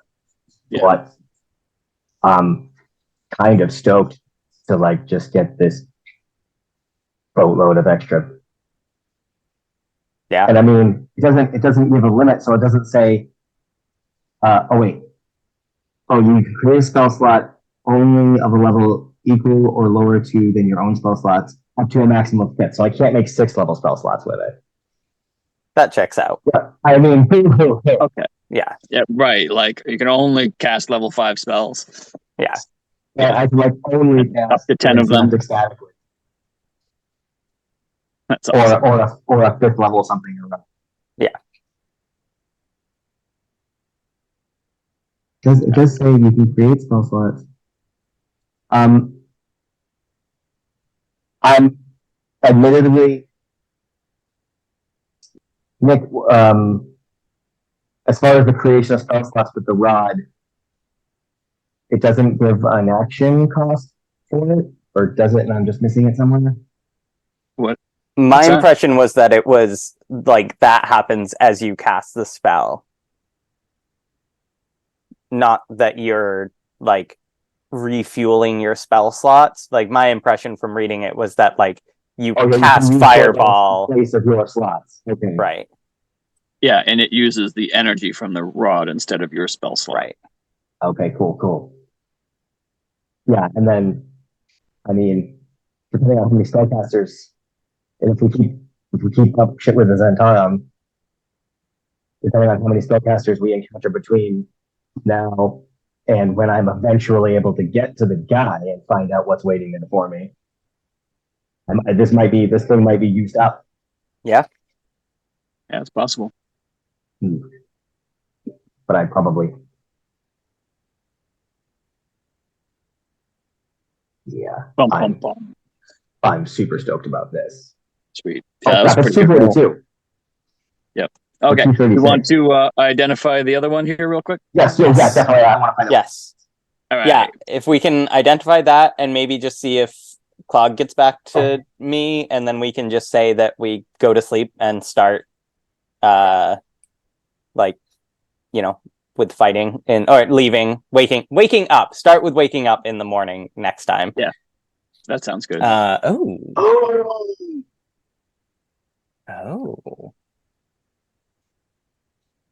That unfortunately would not help Zwazos because you're already above your max.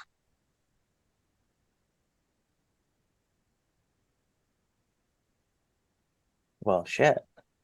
It says it increases my max. It says your charisma score increases by 2, as does your maximum for that score. Okay, so that would put your maximum at 22, which you're already at. Well, no, because I got that 22 from another tome. Or not. Yeah, I mean, you're not going to go up to 24. That's perfectly fine. Yeah. I love the dice. Tried to give that to you. Well, that is very good. Yeah, I don't know. I mean, who knows? Maybe it'll help in the future. Maybe I don't know. Maybe one of you just wants to bump up. Maybe you could sell it or trade it. Oh my God, what would it be? What would it even be worth? Oh yeah, maybe we could trade it for a con boosting manual, and then ma'am could boost her con, and it'd be awesome. My con is already boosted, but well, what's it at? It's 20, but I boosted it with the tome, so I can still, like, my next ASI, I will be maxing out. Oh, I see. 22. Oh, that's right, and that's why it does that. So if you use a tome before you're at 20, you could still make use of the tome. Maybe ma'am wants to get better at playing the flute. Maybe. That'd be cool. I think we hold on to it and see what it I feel like we'll find a use for it. I'm sure. It's kind of like, as cool as it is that the dice gave that to us, it also kind of sucks because it's like the one thing that none of us can really make like an optimal use of. Yeah. Still cool. But, yeah. And that was the 99. That was the 99 magic table. Balls Mahoney on a friggin' Tuesday. Okay. So Hecatan isn't dead.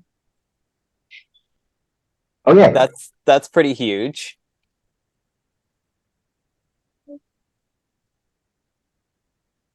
Okay. But we don't have any way of knowing where they are, so then Eye of the Allfather it is.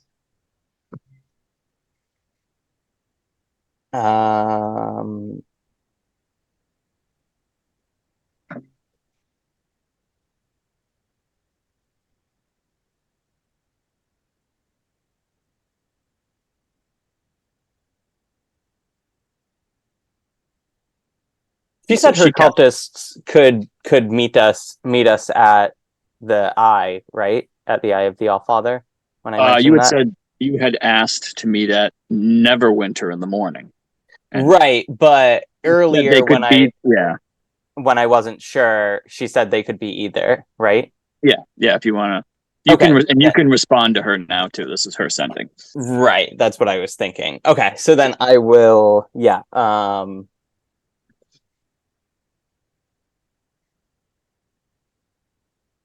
Yeah.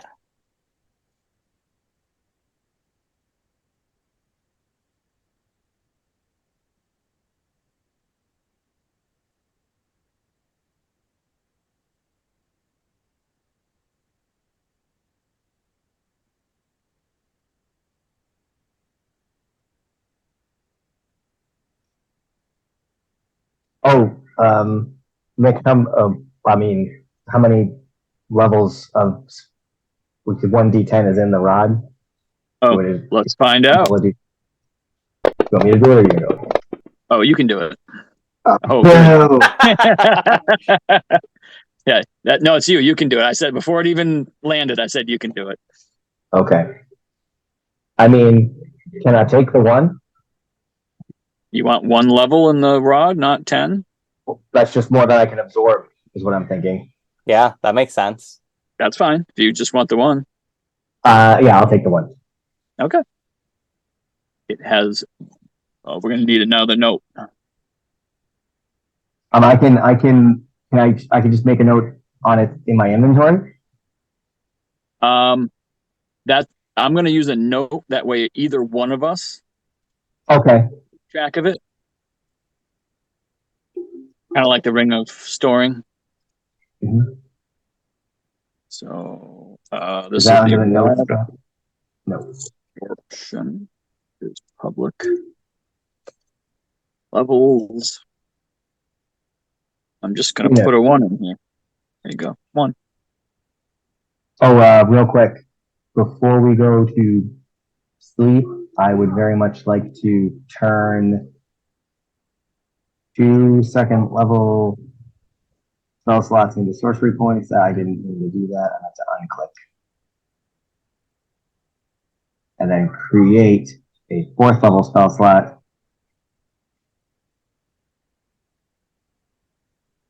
And then cast a 4th level blessed into Amos's ring.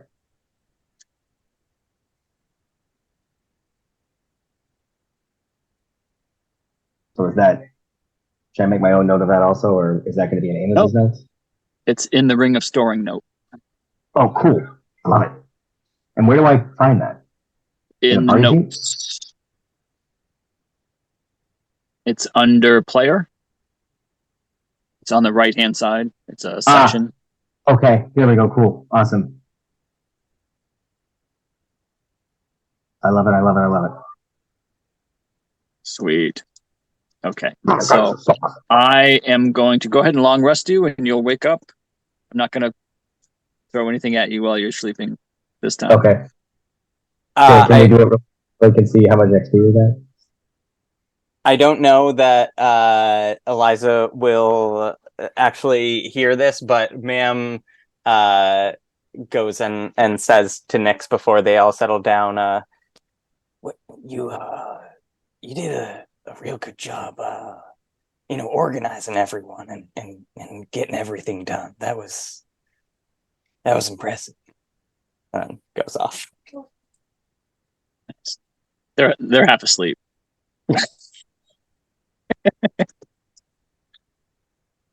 All right, awesome.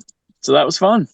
No fighting this time, but I think the last 2 sessions were all fighting. So, but you got to collect your just rewards and got to dump some information on you. And you gained, what was that, 60,000 experience total, 1,200 each. For some reason, I thought there was something else in there. Did we actually get those fancy instruments?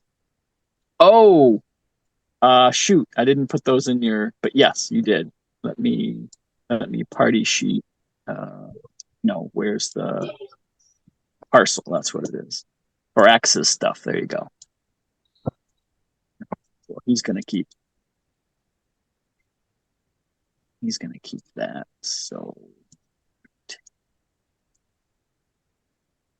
I think not. What's going on? I can't click on that. Oh, that's what. No. Oh, there we go. I was clicking the wrong thing. Sorry. All right. So, and I'm going to. There you go. All right. So I dropped it into the party sheet. It was. What was it? But they're not magical or just No, really they're fancy. not. No, they're very fancy. And they are made of gold, so they're worth probably about, I think, 1,000 gold between the two of them. Plus 4,000 gold, 2,000 per sack. So that was Parax's stuff. Ma'am's taking the flute. And how much are the gems worth? All the gems were worth 1,000 each. And I think there's 16 total. Oh, I thought that was 16,000 gold that we found in the ship plus the gems. Yes, that's exactly what it was. So you found 16,000 gold, 1,200 platinum, plus 16 gems, all worth 1,000 gold each. Holy balls, that's so goddamn 1,200. That's another 12,000 gold. Yep, that's close to 50,000 gold total. If we sell them all. I mean, if you were to sell them, well, we left the platinum and the gold with the town because it's theirs. Yeah, that's what you. Yeah. And because we're heroes. Right. Yes, we only rob the bad guys blind. We didn't find any. Was it like is all that money that we found, including what we found on the giants and shit? Not that Yes. Yeah. I totally forgot to tell you something as Mishka. Do you want me to tell you now?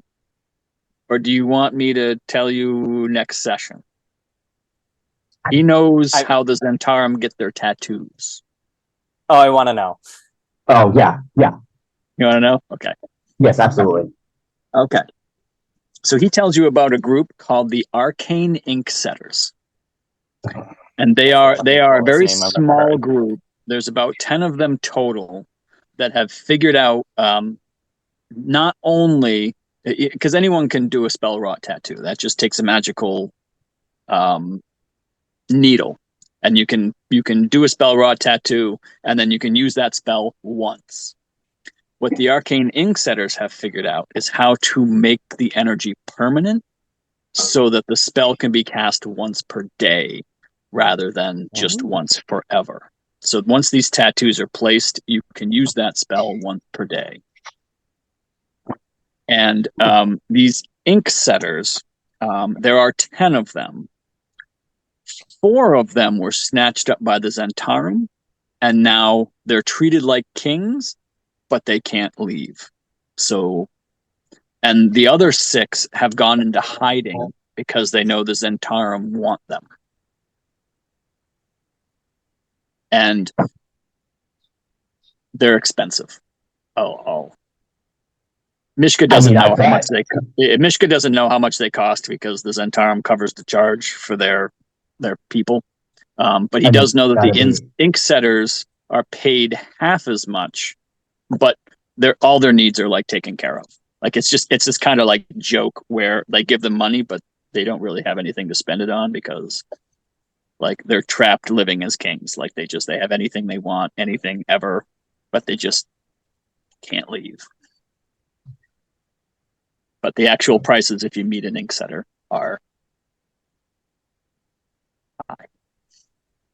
Right. Ma'am kind of looks down at her arms with her almost like entirely faded tattoos and just says, I could use an update. Maybe a little touch up here or there.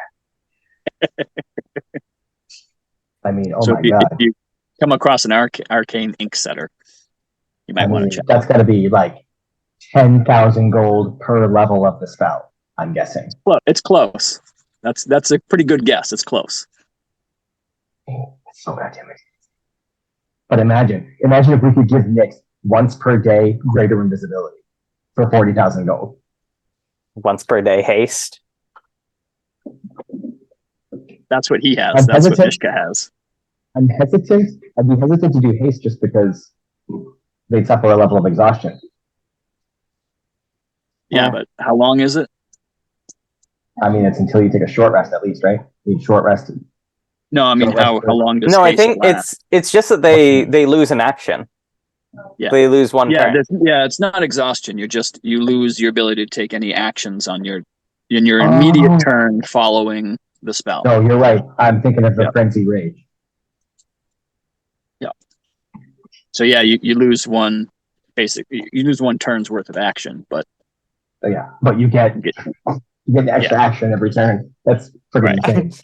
I'm just thinking they would have to shave whatever part of Nyx was gonna get the tattoo. Like a dog like a cat that had to go to the vet and get like an IV. It's a cone of shame. It would grow bad. Yeah, but there would just be like a period of time where they would just be bald on one spot. Oh God! And then the fur starting to grow back in on top of a healing tattoo. That would be horrible. That does sound like it would suck ass. I guess that's probably what people that get head tattoos go through. Yeah, I don't know. It just seems so painful. But I do. Yeah. Oh my God! I'm so stoked. Awesome. Yeah. This is great. Yeah. Thank you, Nick. Yeah, thank you. This was fun. Glad we could play again. Yeah, very good to play again. So I'll check in on. Oh yeah. So Michael, we know you won't be here. I'll check in on Friday to see if if you all want to play a game or one shot. Justin, then cool. All right. Cool. Okay. All right. Thank you. See Bye, you y'all. then. All right. Bye, guys.